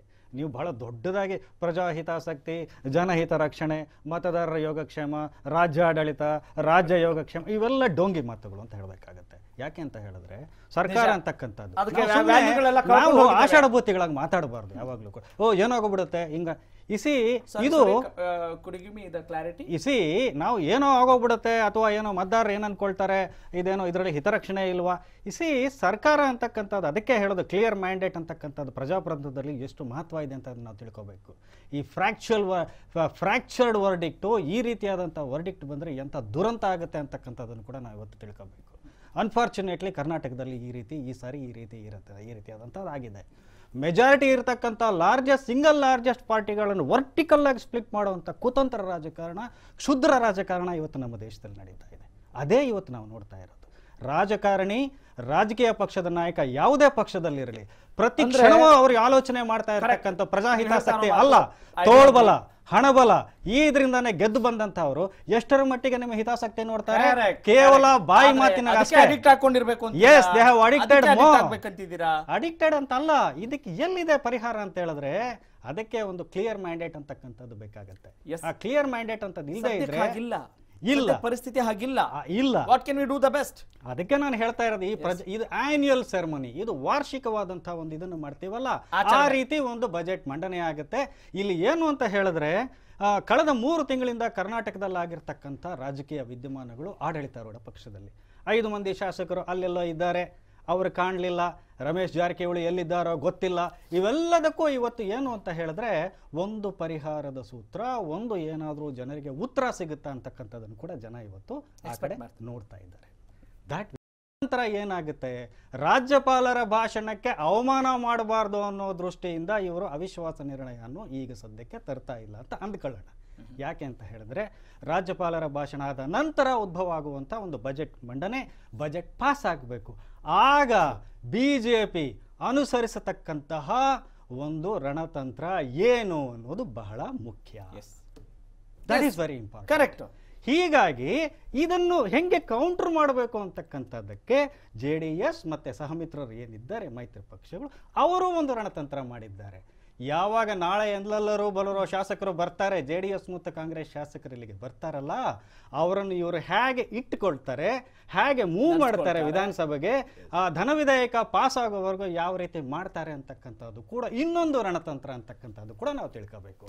ಹೀಗಾಗಿ ಕೇವಲ ನೀವು ಹೇಳಿದಾಗೆ ಬಜೆಟ್ ಮಂಡನೆ, ಸಾಲ ಮನ್ನಾ, ರಾಜ್ಯರ ಹಿತಾಸಕ್ತಿ, ಅನ್ನದಾತರ ಹಿತರಕ್ಷಣೆ ಇವೆಲ್ಲಕ್ಕಿಂತ ಮೀರಿ ಇವತ್ತು ಕುರ್ಚಿಗಳು ಉಳಿಸ್ಕೊಳ್ಳೋದೇ ಒಂದು ದೊಡ್ಡ ರಾಜಕೀಯ ಕಸರತ್ತಾಗಿದೆ. Yes, that's the known fact. Yes, that's the known fact. ಆದ್ರೆ ಇದನ್ನ ಹೊರತುಪಡಿಸಿ ಆಲೋಚನೆ ಮಾಡೋ ಸಾಮರ್ಥ್ಯನೇ ಕಳ್ಕೊಂಡ್ಬಿಟ್ಟಿದೀವ ನಾವು. ಎಲ್ಲಿದೆ ಅಂತ ಯಾಕೆ ಅದಕ್ಕೆ ಅಡಿಕ್ಟ್ ಆಗಿ ಕುತ್ಕೊಳ್ಬೇಕು? ಯಾಕೆ ಹೊಸ ಆಲೋಚನೆ ಮಾಡಬಾರ್ದು?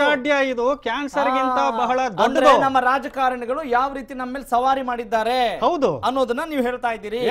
ಎಸ್, ಹಾಗಾದ್ರೆ ಪ್ರಜೆಗಳು ಇದನ್ನೇ ನೋಡ್ಕೊಂಡು, ಇವ್ರ ರಣತಂತ್ರಗಳನ್ನೇ ನೋಡ್ಕೊಂಡು ಎಲ್ಲಿವರೆಗೂ ಇರ್ಬೇಕು? ಇನ್ನು ಮುಂದಿನ ಎಲೆಕ್ಷನ್ ಬರೋವರೆಗೂ ಕಾಯ್ತಾ ಕುತ್ಕೊಳ್ಬೇಕು, ಅಷ್ಟೇನಾ ಕೆಲಸ? ಖಂಡಿತ. ಬೇರೆ ಎಲ್ಲಿದೆ? ನೀವು ವಾಪಸ್ ಕರ್ಸ್ಕೊಳ್ಳುವಂತ ಶಕ್ತಿ ಎಲ್ಲಿದೆ? ನಿಮ್ಮ ಚುನಾವಣಾ ಆಯೋಗ ಈ ಒಂದು ತಿದ್ದುಪಡಿಯನ್ನು ಮಾಡಿದ್ದರೆ ಇವತ್ತು ಈ ದುಸ್ಥಿತಿ ಬರ್ತಾ ಇರ್ಲಿಲ್ಲ. Absolutely you are right. I do agree Rajendra ಅವರೇ. ಹಾಗೇನೆ 2 ಗಂಟೆಗೆ ನಮ್ಗೆ ಊಟ ಬೇಕು ಅಂತ ಹೇಳಿದ್ರೆ ಅದಕ್ಕಿಂತ ಮುಂಚೆನೆ ಅಡಿಗೆಗೆ ಪ್ರಿಪರೇಷನ್ ಮಾಡ್ಬೇಕಾಗತ್ತೆ. ಆ ಪ್ರಿಪರೇಷನ್ ಕಾರ್ಯ ಇದು. 2 ಗಂಟೆ ಅನ್ನೋ ಊಟದ ಸಮಯಕ್ಕೆ ನಾವು ಕಾದು ಕೂತ್ಕೊಂಡ್ರೆ ಆಗಲ್ಲ, ಪ್ರಿಪರೇಷನ್ ಮಾಡ್ಬೇಕಲ್ವಾ? ಚುನಾವಣೆ ಬರೋರ್ಗೂ ಕೂಡ ನಾವು ಕಾಯ್ತಾ ಕೂತ್ಕೊಳ್ಳೋಕ್ಕಾಗಲ್ಲ. ಈ ಚರ್ಚೆಗಳನ್ನ ಆರೋಗ್ಯಕರವಾಗಿ ಮಾಡೋ ನಿಟ್ಟಿನಲ್ಲಿ ನಾವು ಒಂದಿಷ್ಟು ಒಳ್ಳೆಯ ಸಕಾರಾತ್ಮಕ ಚಿಂತನೆಗಳನ್ನ ಹೇಳಬೇಕಾಗತ್ತೆ ಅನ್ನೋದು ನನ್ನ ಅಭಿಪ್ರಾಯ. ಎಸ್ ರಾಮಚಂದ್ರ, ನೀವು ಒಳ್ಳೆ ಕೆಲಸ ಮಾಡ್ತಾ ಇದ್ದೀರಿ. ರಾಜೇಂದ್ರ ಅವರು ಹೇಳಿದ್ರಲ್ಲಿ ಒಳ್ಳೆ ವಿಷಯ ಇದೆ. ಇವತ್ತು ಈ ಪಕ್ಷಾಂತರ ಎನ್ನುವುದು ಅಯ್ಯರಾಮ್ ಗೈರಾಮ್ ಅಂತೂ ಕೂಡ ಇತ್ತು ಕಾಲದಲ್ಲಿ. ಒಪ್ಕೊಳ್ತೀರಿ, ಅದನ್ನೇ ಬೆಳ್ತೀರಿ. ಎಲ್ಲಿ ಅವ್ರ ಬುಡಕ್ ಬಂದ್ಬಿಡುತ್ತೆ? ಅಯ್ಯಯ್ಯೋ, ಅದು ಅವ್ರ ಬುಡಕ್ಕೂ ಬರುತ್ತೆ, ಅವ್ರ ಬುಡಕ್ಕೂ ಬರುತ್ತೆ. ಅದನ್ನ ಶುದ್ಧೀಕರಣ ಮಾಡಲಿಕ್ಕೆ ರಾಜೀವ್ ಗಾಂಧಿರು ಒಂದು ಪ್ರಯತ್ನ ಬಿದ್ದರು. ಆಮೇಲೆ ವಾಜಪೇಯಿಯವರು ಅವರು ಭಾಳ ಪ್ರಯತ್ನ ಬಿದ್ದು 2/3 ಹೋದರೆ ಮಾತ್ರ ಆಚೆ ಪಕ್ಷಾಂತರ ಇದು ಅನ್ನೋದು ಮಾಡಿದ್ರು. ಅದರಲ್ಲಿ ಈಗ ಇವತ್ತು ಯಾರು ದೇಶದಲ್ಲಿ ಆಳ್ತಾರೆ ಇಂಥದ್ದು ನಡೆದಾಗ ಅವರು ಒಂದು ದಾರಿ ಹುಡುಕಿ ಇದಕ್ಕೆ ಒಂದು ಪರಿಹಾರ ಹುಡುಕಬೇಕು. ಅವ್ರ ಪಕ್ಷದವರೇ ಇಲ್ಲಿ ಇದು ಇಳಿದರೆ ಏನಾಗ್ತೈತೆ ದೇಶ? ಜನ ಏನು ಮಾಡ್ಲಿಕ್ಕಾಗತ್ತೆ? ನೋಡಿ, ವಿರೋಧ ಪಕ್ಷದಲ್ಲಿ ಇರೋದು ಏನ್ ಮಾಡ್ಲಿಕ್ಕೆ ಪ್ರಾಬ್ಲಮ್, ದೊಡ್ಡ ಸಮಸ್ಯೆ. ನಾವೇನ್ ಮಾಡ್ತಾ ಇದೀವಿ ಅನ್ನೋದನ್ನ ಬಿಟ್ಟು ನೀವು ನಿಮ್ಮ ತಟ್ಟೆ ಸುತ್ತ ಎಲ್ಲ ಜನಸಾಮಾನ್ಯರು ಇದೇ ಮಾತನ್ನ ಹೇಳ್ತಾರ್ರಿ. ಆದ್ರೆ ಒಬ್ಬ ನೀವು ರಾಜಕೀಯ ಪಕ್ಷದ ವಕ್ತಾರರಾಗಿ ನಿಮ್ಮ ನಾಯಕರಿಗೆ ಹೇಳುವಂತ ಒಂದು ತಾಕತ್ತಿಲ್ಲ, ಸಾಮರ್ಥ್ಯ ಇಲ್ಲ. ನಮ್ಮ ಅಧಿಕಾರದಲ್ಲಿ ಇದ್ದೀರಿ ನಾವು, ಅಂದ್ರೆ ಎಲ್ಲರೂ ಕೂಡ ಅಸಹಾಯಕರೇ ಇದ್ದೀವಿ ಅಂತ ಹೇಳ್ತಾ ಇದ್ದಾರೆ. ಅಧಿಕಾರದಲ್ಲಿ ಕಮೆಂಟ್ ಇಲ್ಲ, ಯಾಕೆಂತ ಹೇಳಿದ್ರೆ ದೇಶದಲ್ಲಿ ಅಧಿಕಾರ ನಾವು ಇದ್ದಿದ್ರೆ ಮಾಡಬಹುದಾಗಿತ್ತು. ಇವಾಗ ಅಧಿಕಾರದಲ್ಲಿ ಯಾರಿದ್ದಾರೆ ಅವರು ಪ್ರಯತ್ನ ಮಾಡಬಹುದಾಗಿ. ರಾಮಚಂದ್ರಪ್ಪನವರೇ, ಚುನಾವಣಾ ರೀಕಾಲಿಂಗ್ ದ ಎಲೆಕ್ಟೆಡ್ ಮೆಂಬರ್ ಅಂತಕ್ಕಂಥದ್ದು ತಿದ್ದುಪಡಿಗಳು ಎಲ್ಲ ಆಗಬೇಕು ಪಾರ್ಲಿಮೆಂಟ್ ಅಲ್ಲಿ. ಹೌದು, ಪಾರ್ಲಿಮೆಂಟ್ ಅಲ್ಲಿ ಬಿಲ್ ಇಂಥದನ್ನು ಮಂಡಿಸೋರು ಯಾರು? ಸರ್ಕಾರ. ಇದನ್ನು ಡಿಸ್ಕಸ್ ಮಾಡಬೇಕಾಗಿರೋ ಇವತ್ತು ಆಡಳಿತ ಪಕ್ಷ ವಿರೋಧ ಪಕ್ಷಗಳು ಒಂದೇ ನಾಣ್ಯದ 2 ಮುಖಗಳು ಅಂತ ತಿಳಿದುಕೊಳ್ಳಿ. ಇದು ಚುನಾವಣಾ ಆಯೋಗ ಮಾಡ್ತಕ್ಕಂಥದ್ದಲ್ಲ. ಇದು ಕೇವಲ ಜನರ ಹಿತಾಸಕ್ತಿ ಇದ್ದರೆ ನೀವು ಇಂಥ ಒಂದು ಬಿಲ್ ಅನ್ನು ಇಂಟ್ರೊಡ್ಯೂಸ್ ಮಾಡಿ ಚರ್ಚೆ ಮಾಡಬೇಕು. ನಿಮ್ಮ ಇವತ್ತಿನ ಸಂಸತ್ತು ಮತ್ತು ವಿಧಾನಸಭೆಯ ಕಲಾಪಗಳನ್ನು ನೋಡಿದ್ರೆ ತಲೆ ತಗ್ಗಿಸಂಗಾಗುತ್ತೆ ಅಂತಕ್ಕಂಥದ್ದು. ಪಾರ್ಲಿಮೆಂಟರಿ ಪ್ರೊಸೀಡಿಂಗ್ಸು, ಡೆಮಾಕ್ರೆಟಿಕ್ ಸಪೋರ್ಟ್ ಮಾಡುವಂಥ ಡಿಸ್ಕಷನ್ಸು, ಡಿಬೇಟ್ಸು, ರೆಸೊಲ್ಯೂಷನ್ಸು ಆಗ್ತಾ ಇಲ್ಲ. ಇದು ದುರಂತ ಅಲ್ಲವೇ? ಇದನ್ನು ನಾವು ಪ್ರಮೋಟ್ ಮಾಡಬೇಕಾ, including media. I am telling we have to incorporate and we have to promote like this. ಆದರೆ ಕೆಲಸಕ್ಕೆ ಬಾರದಂಥ ವಿಚಾರಗಳನ್ನೇ ನಾವು ದೊಡ್ಡದಾಗಿ ಮಾಡ್ತಾ ಇದ್ದಾಗ ಪ್ರಯೋಜನವಿಲ್ಲದೆ ಪ್ರಜಾತಂತ್ರ ದುರಂತ ಸ್ಥಿತಿಗೆ ಹೋಗೋ ದಿಕ್ಕಿನಲ್ಲಿ ನಾವು ಇವತ್ತು ಹೋಗ್ತೀವಿ. ಸೊ ಅದಕ್ಕೋಸ್ಕರನೇ ಈಗ ಈ ಒಂದು ವೇದಿಕೆಯಲ್ಲೂ ಕೂಡ ನಿಮ್ಮ ಅಭಿಪ್ರಾಯಗಳನ್ನ ವ್ಯಕ್ತಪಡಿಸಬಹುದು, ಏನ್ ಮಾಡಬೇಕು ಅಂತ ಹೇಳಿ. That's also A good debate. ಯಾಕೆ ಅಂತ ಹೇಳಿದ್ರೆ ಇವತ್ತು ಅನಿವಾರ್ಯ ಆಗಬೇಕು. ಪಕ್ಷಾಂತರ ನಿಷೇಧ ಕಾಯ್ದೆ ಒಂದೇ ಅಲ್ಲ, ಒಂದು ಹಂತಕ್ಕೆ ಬಂತು. ಪಕ್ಷಾಂತರ ನಿಷೇಧ ಕಾಯ್ದೆಯ ನಂತರ ಈಗ ಇದು ಹೆಂಗೆ ಅಂತ ಹೇಳಿದ್ರೆ ಚಾಪೆ, ರಂಗೋಲಿ, ಫ್ಲೋರು, ಅಂಡರ್ಗ್ರೌಂಡ್ ಕೆಳಗಡೆ ತೋರುವಂತ ಒಂದು ತಂತ್ರಗಳು ಇವತ್ತು ಪ್ರಜಾತಂತ್ರದಲ್ಲಿ ಹುಟ್ಟಿದೆಯಲ್ಲ. Hats off to this democracy. ಯಾಕೆ ಅಂತ ಹೇಳಿದ್ರೆ ಅದು ಯಾರು ಇದು ಮಾಡಿದ್ರೋ ಗೊತ್ತಿಲ್ಲ. ಆದರೆ ಈ ಪ್ರಜಾತಂತ್ರದ 70 ವರ್ಷಗಳ ಇಳಿಯು ವಯಸ್ಸಿನಲ್ಲೂ ಕೂಡ ಒಂದು ಆರೋಗ್ಯದಾಯಕವಾದಂಥ ಒಂದು ಪ್ರಜಾತಂತ್ರ ವ್ಯವಸ್ಥೆ ಕೊಡೋಕೆ ನಮಗೆ ಯೋಗ್ಯತೆ ಇಲ್ಲವಲ್ಲ. ಇದ್ರ ಬಗ್ಗೆ ಚಿಂತನೆ ಮಾಡಬೇಕು. Yes, absolutely we have to discuss. ಮತ್ತು ಎಲ್ಲರೂ ಕೂಡ ಚಿಂತನೆ ಮಾಡಬೇಕು ಅಂತ ಹೇಳ್ತಾ ಇದ್ದೀವಿ. ಆದ್ರೆ ಅಂತಹ ಉಪಕರಣಗಳು ರಾಜಕೀಯ ಇಚ್ಛಾಶಕ್ತಿ ಇಲ್ಲದೆ ಆಗೋದಿಲ್ಲ. ರಾಜಕೀಯ ಇದು ಪಾರ್ಲಿಮೆಂಟ್ ಅಲ್ಲಿ ಇಷ್ಟೆಲ್ಲ ಮಾತಾಡೋರು ಹೊರಗೆ ಪಾರ್ಲಿಮೆಂಟ್ ಅಲ್ಲಿ ಬಿಲ್ ಬಗ್ಗೆ ಯಾಕೆ ತರೋದಿಲ್ಲ?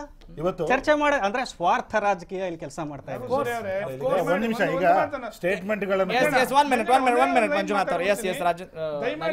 ಇರ್ತಕ್ಕಂಥ ಎಲ್ಲಾ ಮಾತುಗಳನ್ನು ಒಪ್ಕೋಬಹುದು.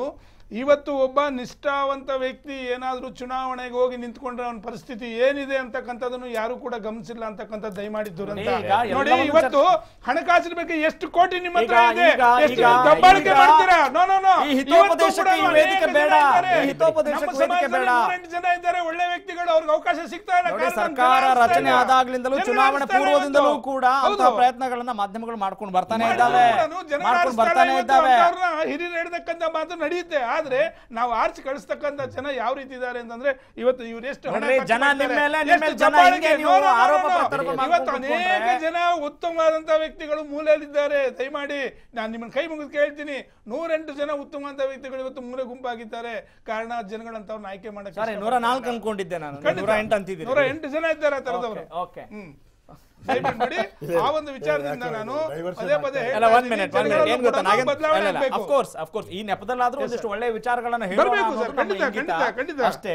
ಆದ್ರೆ ಈಗ ಬಜೆಟ್ ಆಪರೇಷನ್ ಅನ್ನೋ ಒಂದು ಟಾಪಿಕ್ ನಲ್ಲಿ ನಾವು ಒಳ್ಳೆ ವಿಚಾರಗಳನ್ನ ಯಾಕೆ ಹೇಳಬಾರ್ದು ಅನ್ನೋ ಒಂದು ಆಪರೇಷನ್ ಕಮಲದ ಕರಿ ನೆರಳಿನಲ್ಲಿ ಬಜೆಟ್ ಮಂಡನೆ ಆಗತ್ತೆ. ಬಜೆಟ್ಗೆ ಆಪರೇಷನ್ ಭೀತಿ ಕೂಡ ಎದುರಾಗಿದೆ. ಯಾವೆಲ್ಲ ಶಾಸಕರು ನಮ್ಮ ಜೊತೆಗೆ ಬರ್ತಾರೆ ಬರಲ್ಲ ಅನ್ನೋ ಅನುಮಾನ ಕೂಡ ಕಾಡ್ತಾ ಇದೆ. ಹೀಗಾಗಿ ಅದಕ್ಕಿಂತ ಮುಂಚಿತವಾಗಿ ಒಂದಿಷ್ಟು ಸಭೆ ಸಮಾರಂಭಗಳನ್ನು ಹಮ್ಮಿಕೊಂಡಿದ್ದಾರೆ, ಔತಣಕೂಟವನ್ನು ಹಮ್ಮಿಕೊಂಡಿದ್ದಾರೆ. ಎಲ್ಲರೂ ಬರ್ತಾರಾ ಇಲ್ವಾ ಅನ್ನೋದನ್ನ ಚೆಕ್ ಮಾಡ್ಕೊಳ್ತಾ ಇದ್ದಾರೆ. ಎಸ್ ರಾಮಚಂದ್ರಪ್ಪ ಅವರೇ, ನೋಡಿ, ಏನು ಭೋಜನಕೂಟ ಅನ್ನೋದು ಅದು ಸಿದ್ದರಾಮಯ್ಯನವರು ಎಲ್ಲ ವರ್ಷದಲ್ಲಿ ಮೊನ್ನೆ ಬೆಳಗಾಂ ಸೆಷನ್ ದಿನ ಮೊದಲ ದಿನನೂ ಊಟ ಕೊಟ್ಟರು. ಆ ಥರ ಒಂದು ಈಗ ಪರಮೇಶ್ವರ್ ಅವರ ಸಾರಥ್ಯದಲ್ಲಿ ಅಲ್ಲ ನಾಳೆ ಅದಿದೆ. ಆ ಥರ ಯಾವಾಗಲೂ ಮಾಡ್ತಾರೆ ಅದನ್ನು. ಅದೊಂದು ಭೋಜನಕೂಟ ಮಾಡ್ತಾರೆ ಬೆಳಗ್ಗೆ. ಏನು ಅದು ಅಲ್ಲೂ ಏನನ್ನು ಚರ್ಚೆ ಮಾಡ್ಬೋದು, ನಾಳೆ ಯಾವ ಥರ ನಮ್ಮ ನಡವಳಿಕೆಗೆ ಇರಬೇಕು ಅದು ಮಾಡ್ಬೋದು. ಅದಕ್ಕೋಸ್ಕರ ಮಾಡ್ತಾರೆ. ಅದರಲ್ಲಿ ಅದು ಮೊದಲಿಂದ ನಡ್ಸ್ಕೊಂಬರ್ತಾಯಿದ್ದೀರಿ. ಇದೇನು ಇದೇ ಮೊದಲು ಅನ್ನೋ ಥರ ಅನ್ನೋದು ಬೇಡ. ಅದನ್ನು ಆಮೇಲೆ ನಾಳೆ ಬಜೆಟ್ಟು ನಾಳೆ ಅಂದರೆ ಈ ಸೆಷನ್ನಲ್ಲಿ ಬಜೆಟ್ ಮಂಡಿಸ್ತಾರೆ, ಒಳ್ಳೆ ಬಜೆಟ್ ಕೊಡ್ತಾರೆ. ಯಾಕೆ ಇವಾಗ ಮೊದಲನೇ ಬಜೆಟ್ ಯಾವ ಥರ ಕೊಟ್ಟರು, ಜನ ಹಿತವಾದ ಯಾವುದು ಬಜೆಟ್ ಕೊಟ್ಟರು ಅದೇ ಥರನೇ ಇದು ಬಜೆಟ್ ಕೊಡ್ತಾರೆ. ಸವಾಲು ನೋಡಿ, ದಿನಲ್ಲೂ ಸವಾಲು. ಬದುಕಂದ ಮೇಲೆ ಜೀವನ ಅಂದಮೇಲೆ ಬದುಕಂದ ಮೇಲೆ ಸವಾಲು ದಿನ ಇರಲೇಬೇಕು. ಸವಾಲಿದ್ರೇನೆ ಒಳ್ಳೇದು ಹುಟ್ಟೋದು. ಬಿಜೆಪಿ ಅವ್ರೇನು ಕೆಟ್ಟದ್ದು ಮಾಡ್ತಾ ಇಲ್ಲ, ನಮಗೆ ಒಳ್ಳೇದೇ ಮಾಡ್ತಾ ಇರೋದು. ಇಲ್ಲ ಅದು ನೋಡಿ, ಎಲ್ಲಾನು ನಿಮಗೆ ಇಂಥ ನಮ್ಮ ಸಮ್ಮಿಶ್ರ ಸರ್ಕಾರದಲ್ಲೇ ಚೆನ್ನಾಗಿ ಒಳ್ಳೆ ವಿಷಯಗಳು ಹುಟ್ಟೋದು, ಒಳ್ಳೆ ಕಾರ್ಯಕ್ರಮಗಳು ಕೊಡೋದು.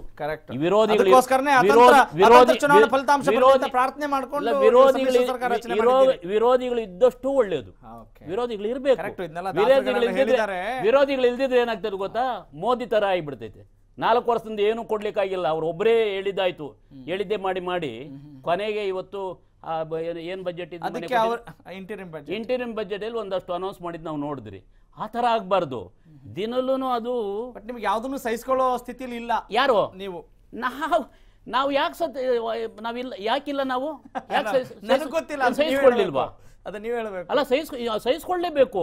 ದೇಶಕ್ಕೆ ಪ್ರಧಾನಿಯಾಗಿ ಇದು ಮೋದಿನ ಜನ ಕೊಟ್ಟಿದ್ದಾರೆ, ಸಹಿಸ್ಕೊಳ್ಳೇಬೇಕು. ಅದರಲ್ಲಿ ಏನಿದು ತಪ್ಪಿದೆ? ಕರೆಕ್ಟ್. ಅಲ್ಲ, ಈಗ ನೀವು ಒಂದೊಂದು ಹೇಳಿಕೆಗಳನ್ನು ನೋಡಿದಾಗ ಗೊತ್ತಾಗ್ತದೆ ಅದನ್ನ ಎಷ್ಟು ಸಹಿಸ್ಕೋತಾ ಇದ್ದಾರೆ, ಚುನಾವಣೆ ಟೈಮಲ್ಲಿ ಏನ್ ಮಾಡ್ತಾ ಇದ್ದಾರೆ ಅನ್ನೋದೆಲ್ಲವನ್ನು ಕೂಡ ಜನ ನೋಡ್ತಾ ಇದ್ದಾರೆ. ಈಗ ವಿರೋಧ ಪಕ್ಷವಾಗಿ ನಾವು ಮಾತಾಡೋದು ಬೇಡವಾ? ಕರೆಕ್ಟ್, ಮಾತಾಡಬೇಕು. ಮೋದಿಯರು ಏನ್ ಮಾಡಿದ್ರು, ಏನ್ ಮಾಡ್ತಾ ಇದ್ದಾರೆ, ಏನ್ ಮಾಡ್ಬೋದು ಮುಂದಕ್ಕೆ, ಅದೆಲ್ಲ ಹೇಳಲೇಬೇಕಾಗುತ್ತೆ. ಕಿವಿ ಹಿಂಡೋ ಕೆಲಸ ಮಾಡ್ಬೇಕು, ಆದ್ರೆ ಕಿವಿ ಕಟ್ ಮಾಡೋ ಕೆಲಸ ಮಾಡಬಾರ್ದಂತೆ. ನಾವು ನೋಡಿ, ಕಿವಿ ಕಟ್ ಮಾಡೋದಾ? ನಾವು ವಕ್ತಾರರ ಬಗ್ಗೆ ಭಾರಿ ಗೌರವ ಇದೆ. ಅವರು ಹೇಳಿದರು ಬಿಜೆಪಿ ಅವರು ಒಳ್ಳೆ ಕೆಲಸ ಮಾಡ್ತಾ ಇದ್ದಾರೆ ಅಂತ. Take it in a right spirit. ಯಾಕಂದರೆ ಸಿದ್ದರಾಮಯ್ಯ ಬಣ ಇರಬೇಕು. ಇವರು ಸಿದ್ದರಾಮಯ್ಯನವ್ರಿಗೆ ಏನಾಗಬೇಕಿದೆ ಅಲ್ಲಿ ನಡೀತಾ ಇದೆ ಇವತ್ತು. ಯಾಕಂದರೆ ಸಿದ್ದರಾಮಯ್ಯನವರಿಗೆ ಕುಮಾರಸ್ವಾಮಿಯವರು ಮುಖ್ಯಮಂತ್ರಿಯಾಗಿ ಮುಂದುವರಿದು ಇಷ್ಟ ಆಗ್ತಾ ಇಲ್ಲ. ನೀವು ಇನ್ನೊಂದು ಸೂಕ್ಷ್ಮವಾಗಿ ಒಂದು ವಿಷಯ ಹೇಳ್ತೇನೆ. ಇವತ್ತು ಒಂದು ಬಜೆಟ್ ಮಂಡನೆ ಮಾಡುವಾಗ ಅಲ್ಲ, ಅದ್ರಲ್ಲಿ ನಡೀತಾ ಇರೋದು ಖಂಡಿತ ಇದು ಕಾಂಗ್ರೆಸ್ ಕರ್ನಾಟಕದಲ್ಲಿ ನಡೀತಾ ಇರುವಂತಹ ನಿಮ್ಮ ಮಾತುಗಳಿಗೆ ನೀವೆಷ್ಟು ಜಸ್ಟಿಸ್ ಕೊಟ್ಟಿದ್ದೀರಾ ಅನ್ನೋದನ್ನ ಅದರ ಮೊದಲು ಇವತ್ತು ಬಜೆಟ್ ಅಂತ ಹೇಳ್ತಾರೆ. ಒಂದು ಬಜೆಟ್ ಮಂಡನೆ ಆಗೋದು ಮುಖ್ಯಮಂತ್ರಿಗಳ ಕಚೇರಿಯ ಬಜೆಟ್ ಅಲ್ಲ. ಅದು ಎಲ್ಲ ಇಲಾಖೆಗಳು, ಇಲಾಖಾವಾರು, ಯಾರ್ಯಾರಿಗೆ ಏನೇನು ಶೇಕಡವಾರು ಅಂತ. ಇವರಿಗೆ ಶಿಕ್ಷಣ ಇಲಾಖೆಯನ್ನು ಇಟ್ಕೊಂಡವರು ಮಹೇಶ್ ಅವರು ರಿಸೈನ್ ಮಾಡಿದ ಮೇಲೆ ಮುಖ್ಯಮಂತ್ರಿಗಳ ಉಳಿತು. ಇವತ್ತಿನ ತನಕ ಒಂದು ಶಿಕ್ಷಕರ ವರ್ಗಾವಣೆಯನ್ನು ಇವತ್ತು ಹ್ಯಾಂಡಲ್ ಮಾಡಕ್ಕಾಗಿಲ್ಲ. ಇವತ್ತು ಶಿಕ್ಷಣ ಕ್ಷೇತ್ರ ಆ ರೀತಿಯಾಗಿ ಆರೋಗ್ಯಕರವಾಗಿ ಪ್ರಶ್ನೆ ಮಾಡದೆ 12% ಅವರನ್ನ ನೀವು ಕೆಲಸ ಮಾಡೋಕೆ ಬಿಡ್ತಾ ಇಲ್ಲ. ಈಗ ಅದು ಅವರದ್ದು they are not running it ಅಷ್ಟೇ. 12% ಆಲ್ಮೋಸ್ಟ್ ಬಜೆಟ್ ನ ಆಯವ್ಯಯದಲ್ಲಿ ಇವತ್ತು ಶಿಕ್ಷಣ ಕ್ಷೇತ್ರಕ್ಕೆ ಮೀಸಲಿದೆ. ಅದು ಇರುವುದು ಮುಖ್ಯಮಂತ್ರಿಗಳ ಹತ್ರ. ಎರಡನೇದು, ಇವತ್ತು ಗೃಹ ಇಲಾಖೆಯಲ್ಲಿ ರಾಘವೇಂದ್ರ ಔರಾದ್ಕರ್ ಅವರ ಒಂದು ವರದಿಯನ್ನು ಜಾರಿಗೆ ಆಗಬೇಕು ಅಂತ ಎಷ್ಟೋ ಟೈಮಿಂದ ಬರ್ತಾ ಇದ್ದು. ಸದಾನಂದ ಗೌಡರು ಮುಖ್ಯಮಂತ್ರಿ ಆಗಿದ್ದಾಗ ಒಂದು ಗೌರವಯುತವಾದ ಸಂಬಳ ಬರವಾಗಿ ಮಾಡಿದ್ರು. ಇವತ್ತು ಪೊಲೀಸ್ ಇಲಾಖೆಯಲ್ಲಿ ಗೃಹ ಇಲಾಖೆಯಲ್ಲಿ ಏನ್ ನಡಿಬೇಕು ಅದು ಇವತ್ತು ಕೂಡ ಗೃಹ ಮಂತ್ರಿಗಳೇ ಹೇಳ್ತಾ ಇದ್ದಾರೆ, ಇಲ್ಲ ಏನಾಗ್ತದೆ ಅಂತ ಹೇಳಲಿಕ್ಕೆ ಆಗ್ತಾ ಇಲ್ಲ ಅಂತ. ನಾವು ಹೇಳುದು ಈಗ ಒಂದು ಕೇಳಿ, ಸರ್ಕಾರ ಮತ್ತೊಮ್ಮೆ ರಚನೆ ಆಗಬೇಕು ಅನ್ನೋದು ತುಂಬಾ ಆರೋಗ್ಯಕರವ ಪ್ರಜಾಪ್ರಭುತ್ವದಲ್ಲಿ ಜನರಿಗೆ ತುಂಬಾ ಒಳ್ಳೆಯ ಒಂದು. ಈಗ ನಾವೇನು ಹೇಳೋದು, ನೀವು ಸೀಟಲ್ಲಿ ನಿಜ ಹೇಳಿ ಅವ್ರನ್ನ ನೀವು ಸರಿ ಮಾಡೋದು ಬಿಟ್ಬಿಟ್ಟು ಮತ್ತೊಂದ್ಸರಿ ಎಲೆಕ್ಷನ್ ಬರ್ಲಿ ಅಂತ ಈಗ ನಾನು ಹೇಳುದು ಇಲ್ಲ, ಚುನಾವಣೆ ನಮ್ಮ ನಿಮ್ಮ ದುಡ್ಡಲ್ಲೇ ಆಗುವಂಥದ್ದು, ಅದು ಆರೋಗ್ಯಕರ ಅಲ್ಲ. ಮತ್ತೆ ಚುನಾವಣೆ ಆದ್ರೆ ನಾವೇನ್ ಹೇಳುದು, ನೀವು ಮುಖ್ಯಮಂತ್ರಿ ಆಗಿದ್ದೀರಿ, ನೀವು ಯಾಕೆ ಆ ಪಕ್ಷಪಾತ ಧೋರಣೆಯಲ್ಲಿ ಇದ್ದೀರಿ? ನಿಮ್ಮ ಇಲಾಖಾವಾರು ಸಭೆಗಳನ್ನು ಮಾಡಿ ಬಜೆಟ್ ಮಂಡಿಸುವ ಮೊದಲು ನಮ್ಮ ಕಣ್ಣಿಗೆ ಆದ್ರೆ ಅದನ್ನ ಮಾಡೋದು ಬಿಟ್ಟು ನೀವು ಇದನ್ನ ಕೇವಲ ಅಸ್ತ್ರವನ್ನಾಗಿ ಬಳಸಿಕೊಂಡು ನಿಮ್ಗೆ ಇಷ್ಟ ಬಂದ ಹಾಗೆ ತೆರೆಮರೆಯಲ್ಲಿ ಸರ್ಕಾರ ಉರುಳಿಸೋ ಪ್ರಯತ್ನ ಮಾಡ್ತೀರಲ್ಲ. ಸರ್ಕಾರ ಉರುಳಿಸೋ ಪ್ರಯತ್ನಕ್ಕೆ ಆಹಾರ ಆಗ್ತಾ ಇದ್ದೀರಲ್ಲ. ಜಮೀರ್ ಅಹಮದ್ ಖಾನ್ ಯಾವುದರ ಸಚಿವರು? ಆಹಾರ ಸಚಿವರು. ಹೌದು. ವಾಟ್ ಪರ್ಸೆಂಟ್ ಆಫ್ ಬಜೆಟ್ ಅದು ಬಿಟ್ರು ಸಭೆ ಮಾಡಿದ್ರು. ಮುಸಲ್ಮಾನರು ಬಿಜೆಪಿಗೆ ಓಟ್ ಹಾಕಿರೋರು ಮುಸಲ್ಮಾನರೇ ಇಲ್ಲ. ಇದನ್ನೇ ಬಿಜೆಪಿ ನಾಯಕ ಹೇಳಿದ್ರೆ ಕೋಮುವಾದಿ ಅಂತಾರೆ. ಏನು ಜಮೀರ್ ಖಾನ್ ಅವರನ್ನು ಪ್ರಶ್ನೆ ಮಾಡೋರು ಯಾರಿಲ್ವಾ?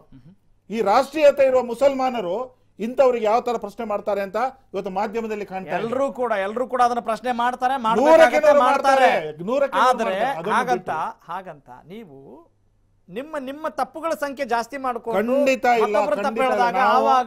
ನಾವು ಹೇಳುದು ನಾವು ಇವತ್ತು ಬಿಜೆಪಿ ಪ್ರತಿಪಕ್ಷವಾಗಿ ಹೇಳುದು, ನೀವು ಬಜೆಟ್ ಮಂಡಿಸಿ ಆಮೇಲೆ ಲೇಖಾನುದಾನಕ್ಕೆ ನೀವು ತಗೊಳ್ಬೇಕು, ವೋಟ್ ಆಫ್. ಆದರೆ ದಯವಿಟ್ಟು 3 ಜಿಲ್ಲೆಯ ಬಜೆಟ್ ಮಂಡಿಸ್ಲಿಕ್ಕೆ ಹೋಗಬೇಡಿ. 3 ಜಿಲ್ಲೆಯ ಬಜೆಟ್ ಮಂಡಿಸ್ಲಿಕ್ಕೆ ಎಷ್ಟು ರೆಡಿಕ್ಯುಲಸ್ ಆಗಿ ಎಷ್ಟು ಡಬಲ್ ಸ್ಟ್ಯಾಂಡರ್ಡ್ ಅಲ್ಲ ಬಿಡಿ. ಈಗ ನೀವು ಬಜೆಟ್ ಮಂಡಿಸೋದು ಡೌಟ್ ಅಂದಾಗ ಬಜೆಟ್ ಮಂಡಿಸಲ್ಲ ಅಂತ ನಿಮಗೆ ಇರುವಾಗ 100ಕ್ಕೆ 100 ಅವರು ಬಜೆಟ್ ಮಂಡಿಸಲ್ಲ ಅಂತ ನಿಮ್ಮ ಮನಸ್ಸಲ್ಲಿ ಇರುವಾಗ, 1 minute please listen to me, ಅವರು ಬಜೆಟ್ ಮಂಡಿಸಲ್ಲ ಅಂತ ಅಂದಮೇಲೆ ಯಾಕೆ ಈ ತರ ಸಜೆಷನ್ ಕೊಡಕ್ ಹೋಗ್ತಾರೆ? ಸಜೆಷನ್ ಅಂತ ಅಲ್ಲ, ಇವತ್ತು 100ಕ್ಕೆ 100 ಅಂತ ಆರಂಭದಲ್ಲಿ ಹೇಳ್ಬಿಟ್ರಲ್ಲ, ಇವತ್ತು ಅವರು ಎಷ್ಟು ಬಜೆಟ್ ಮಂಡಿಸಕ್ ಸಾಧ್ಯ ಇಲ್ಲ. ಕಾರಣ ಏನು ಅಂತ ಹೇಳಿದ್ರೆ ನಿಮ್ಮ ಹುನ್ನಾರ ಇದೆ, ಅದಕ್ಕೋಸ್ಕರ ನಿಮ್ಗೆ ಹೇಳ್ತಾ ಇದ್ದೀರಿ. ಏನ್ ಕುದುರೆ ವ್ಯಾಪಾರ ಮಾಡ್ತಾ ಇದ್ದೀರಾ? ನೋಡಿ ಆ ವಿಷಯ ಬೇಡ, ಇವತ್ತು ನನ್ನ ಮಾತಿಗೆ ಅವಕಾಶ ಕೊಡಿ. ಅಲ್ಲಿ ಫ್ಲೋರ್ ಆಫ್ ಹೌಸ್ ಓದುವಂಥದ್ದು ಮಾಡ್ತಾರೆ ತಾನೆ, ಅದನ್ನು ಅಟ್ಲೀಸ್ಟ್ JDS ಮುಖ್ಯಮಂತ್ರಿಯಾಗಿ ಮಾಡಬೇಡಿ, 3 ಜಿಲ್ಲೆ ಮುಖ್ಯಮಂತ್ರಿಯಾಗಿ ಮಾಡಬೇಡಿ, ಇಡೀ ರಾಜ್ಯಕ್ಕೆ ಪಕ್ಷಾತೀತವಾಗಿ ಕರ್ನಾಟಕದ ಕನ್ನಡಿಗ ಮುಖ್ಯಮಂತ್ರಿಯಾಗಿ ನಿಮ್ಮ ಭಾಷಣವನ್ನು ಮಂಡಿಸಿ. ಲೇಖಾನುದಾನಕ್ಕೆ ಅನುಮೋದನೆ ಸಿಗ್ತದ? Don't please understand. ಸ್ಪೀಚ್ ಓದುದಕ್ಕೂ ಬಜೆಟ್ ಒಪ್ಪಿಗೆ ಸಿಗೋದು ಖಂಡಿತ ಇಲ್ಲ, ಖಂಡಿತ ಇಲ್ಲ. ನೀವು ಯಾಕೆ ಅದನ್ನು ಕನ್ಫ್ಯೂಸ್ ಮಾಡ್ತಾ ಇದ್ದೀರಿ? ಸ್ಪೀಚ್ ಮಾಡೋದಕ್ಕೆ ಬಜೆಟ್ ಮಂಡನೆ ಅಲ್ಲ, ಇವರಲ್ಲಿ ಓದ್ತಾರೆ, ಓದಿದ ಮೇಲೆ ಅದು ಆಕ್ಸೆಪ್ಟ್ ಆಗುತ್ತಾ ರಿಜೆಕ್ಟ್ ಆಗುತ್ತಾ ಅನ್ನೋದು ಇವತ್ತು ನಮ್ಮ ಚರ್ಚೆ. ಓಕೆ ಫೈನ್, ಖಂಡಿತವಾಗ್ಲೂ ಅದನ್ನ ಚರ್ಚೆ ಮಾಡೋಣ. ಎಸ್, ಲಾಸ್ಟ್ ವರ್ಡ್ ರಾಜೇಂದ್ರ ಅವರೇ. ಇಲ್ಲ, ಇದು ಈ ಒಂದು ಪ್ರಸ್ತುತ ರಾಜಕೀಯ ಪರಿಸ್ಥಿತಿನಲ್ಲಿ ಎಲ್ಲ ಗೊಂದಲಗಳಿವೆ. ಒಂದು ಕಡೆ ಸರ್ಕಾರದ ಒಂದು ಅಯೋಮಯ ಪರಿಸ್ಥಿತಿ ಹಾಗೂ ಬಜೆಟ್ ಮಂಡನೆ, ಇದು ಸವಾಲೆ. ಬಜೆಟ್ ಮಂಡನೆಯಾದ ನಂತರ ಅದು ಯಾವ ರೀತಿ ಪಾಸ್ ಆಗಬೇಕು ಮತ್ತು ಆ ಹಂತದಲ್ಲಿ ಏನೇನು ರಾಜಕೀಯ ಒಂದು ತಳಮಳಗಳಾಗುತ್ತೆ ಅನ್ನೋದು ಬಹಳ ಮುಖ್ಯ. ಇಂಥ ಪರಿಸ್ಥಿತಿ ನಿಜಕ್ಕೂ ಕೂಡ ಬರಬಾರ್ದಾಗಿತ್ತು, ಬಂದಿದೆ. ನೋಡಬೇಕು ಆಡಳಿತಾರೂಢ ಪಕ್ಷ ಇದನ್ನು ಯಾವ ರೀತಿ ಫೇಸ್ ಮಾಡುತ್ತೆ ಅಂತಕ್ಕಂಥದ್ದು. ಅವ್ರ ಹತ್ರ ಏನೆಲ್ಲ ಬತ್ತಳಿಕೆ ಇದೆ ಅಂತ ಅನ್ಸುತ್ತೆ? ಇದೆ, ಬತ್ತಳಿಕೆ ಇಲ್ಲ ಅಂತಲ್ಲ. ಈಗಲೂ ಕೂಡ still the JDS and Congress is enjoying the majority. ಯಾಕೆ ಅಂತ ಹೇಳಿದ್ರೆ ಅವಿಶ್ವಾಸ ನಿರ್ಣಯ ಮಂಡನೆಯಾದ 6 ತಿಂಗಳಾದ ಮೇಲೆ ಮತ್ತೆ ಅದನ್ನೇನು ಮಾಡೋಕ್ಕಾಗೋದಿಲ್ಲ. ಅದನ್ನು ಕೂಡ ವಿಪಕ್ಷ ಯೋಚನೆ ಮಾಡಿದೆ ಅಂತ ಅಧ್ಯಯನ ಮಾಡ್ಕೊಂಡಿದ್ದಾರೆ. ಎಸ್, ಅಂದರೆ ಈ 5 ಮಂದಿ ಈ ಎಂಟೈರ್ JDS ಮತ್ತು ಕಾಂಗ್ರೆಸ್ ಸರ್ಕಾರದ ಇಡೀ ಒಂದು ಪ್ರಾಣ ನಾವು ಹಿಂದೆ ಹೇಳ್ತಾ ಇದ್ದೇವೆ ರಾಕ್ಷಸನ ಪ್ರಾಣ ಎಲ್ಲಿದೆ ಅಂತ ಹೇಳಿದ್ರೆ ಸಪ್ತ ಸಮುದ್ರಗಳು ದಾಟಿ ಒಂದು ಮರದ ಮೇಲೆ ಒಂದು ಗಿಣಿಯ ಇದರಲ್ಲಿದೆ ಅಂತ. ಹಾಗೆ ಇವತ್ತು ಮೈತ್ರಿ ಸರ್ಕಾರದ ಒಂದು ಪ್ರಾಣ ಜೀವ ಈ 5 ಶಾಸಕರ ಒಡಲಲ್ಲಿದೆ ಅಂತ ನಾನು ಹೇಳ್ತೀನಿ. 5 ಶಾಸಕರ ಒಡಲಲ್ಲಿದೆ, ಅದು ಬಂಡಾಯ ಶಾಸಕರ ಒಡಲಲ್ಲಿದೆ ಅಂತ ನೀವು ಹೇಳ್ತೀರಿ. 5 ಶಾಸಕರು ಕಾಂಗ್ರೆಸ್. ಓಕೆ, 5 ಶಾಸಕರ ಆ ಪ್ರಾಣವನ್ನ ನಿಜಕ್ಕೂ ಯಾರು ರಕ್ಷಣೆ ಮಾಡ್ತಾರೆ ಅನ್ನೋದು ಕೂಡ ತುಂಬಾನೇ ಅದಕ್ಕೆ Siddaramaiah, Venugopal, DK Shivakumar and all the big team is like securing like anything. ನೋಡೋಣ ಹೇಗಾಗುತ್ತೆ. Yes, we have to wait and watch. Yes, last word, Nagendra Prasad ಅವರೇ. ಬಜೆಟ್ ಮಂಡನೆ ಮಾಡ್ತಕ್ಕಂಥ ಸಂದರ್ಭದಲ್ಲಿ ಕಾಂಗ್ರೆಸ್ ಅವರು ಅವರೆಲ್ಲ ಶಾಸಕರನ್ನ ಒಟ್ಟಾಗಿ ಇಟ್ಕೊಳ್ತಕ್ಕಂಥ ಕಾರ್ಯಕ್ರಮ ಮಾಡಬೇಕು, ಅದು ಮಾಡ್ತಾರೆ, ಅದರಲ್ಲಿ ಎರಡನೇ ಮಾತಿಲ್ಲ ಅಂತ. ಅದಕ್ಕೆಲ್ಲ ಅವರು ಹಿರಿಯರಿದ್ದಾರೆ. ಒಂದು ನಿಮಿಷ ಕೇಳಿ, ಇವತ್ತು ಇದನ್ನ ಟೀಕೆ ಮಾಡ್ತಾ ಇರ್ತಕ್ಕಂಥವರು ಸನ್ಮಾನ್ಯ ಹಿರಿಯರಾದಂಥ ಸದಾನಂದ ಗೌಡರು, ಲಕ್ಷ್ಮಣ ಸವದಿ ಆಗಿರ್ಬೋದು, ಅಥವಾ ಜಗದೀಶ್ ಶೆಟ್ಟರ್ ಆಗಿರ್ಬೋದು, ಬಸವರಾಜ್ ಇವರಾಗಿರ್ಬೋದು, ಇಂತಿಂತ ಬೊಮ್ಮಾಯಿ ಹೊರಟಿ ಅಲ್ಲ, ಇಲ್ಲ ಅವ್ರು ಹೇಳಿದ್ದಾರೆ, ನಿಮ್ಗೆ ಅರಿತಿ ಇತ್ತು ಅಂದ್ರೆ ಬಿಡ್ಬಿಡಿ. ನೋಡಿ, ಇವರೆಲ್ಲ ಕೂಡ ಒಂದು ಮಾತನ್ನ ಹೇಳ್ತಾ ಇದ್ದೀನಿ, ಒಂದು ಮಾತನ್ನ ನೇರವಾಗಿ ಹೇಳಿದ್ದಾರೆ. ಬೀಡ್ ಸಂಘದ ಬೀಡ್ಸ ಬಿಡಿ, ಚಿಂತೆ ಮಾಡೋದಿಲ್ಲ. ಬಟ್ ಇವರೆಲ್ಲ ಕೂಡ ವಿಶ್ವಾಸದಲ್ಲಿ ಇದ್ದೀರಲ್ಲ, ಅದೇ ಬೇಕಾಗಿರೋದು. ಧನ್ಯವಾದಗಳು. ಎಸ್ ರಾಮಚಂದ್ರಪ್ಪ ಅವರೇ, how to wind up. Yes, Manjunath ಅವರು ಹೇಳಿದ್ರು ಬಜೆಟ್ ಮಂಡಿಸಬೇಕು, ಲೇಖಾನುದಾನ ಮಾಡಬೇಕು, 3 ಜಿಲ್ಲೆ ಬಜೆಟ್ ಮಂಡಿಸಬಾರ್ದು, ಈ ಕರ್ನಾಟಕಕ್ಕೆ ಜನರ ಹಿತಕ್ಕೋಸ್ಕರ ಏನು ಮಾಡೋದು ಅದು ಮಾಡೋದು ಗ್ಯಾರಂಟಿ ನಾವು ಮಾಡ್ತೀರಿ. ನಿಮ್ಮ ಪಕ್ಷದ ನಾಯಕರು ಶಾಸಕರನ್ನ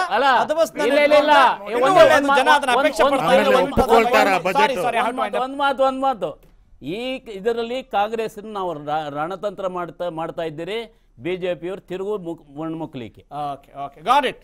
ಥ್ಯಾಂಕ್ ಯು. ನಿಮ್ಮ ಅಭಿಪ್ರಾಯಗಳಿಗೆ ಸ್ವಾಗತ ಮತ್ತು ವಂದನೆಗಳು, ಧನ್ಯವಾದಗಳು.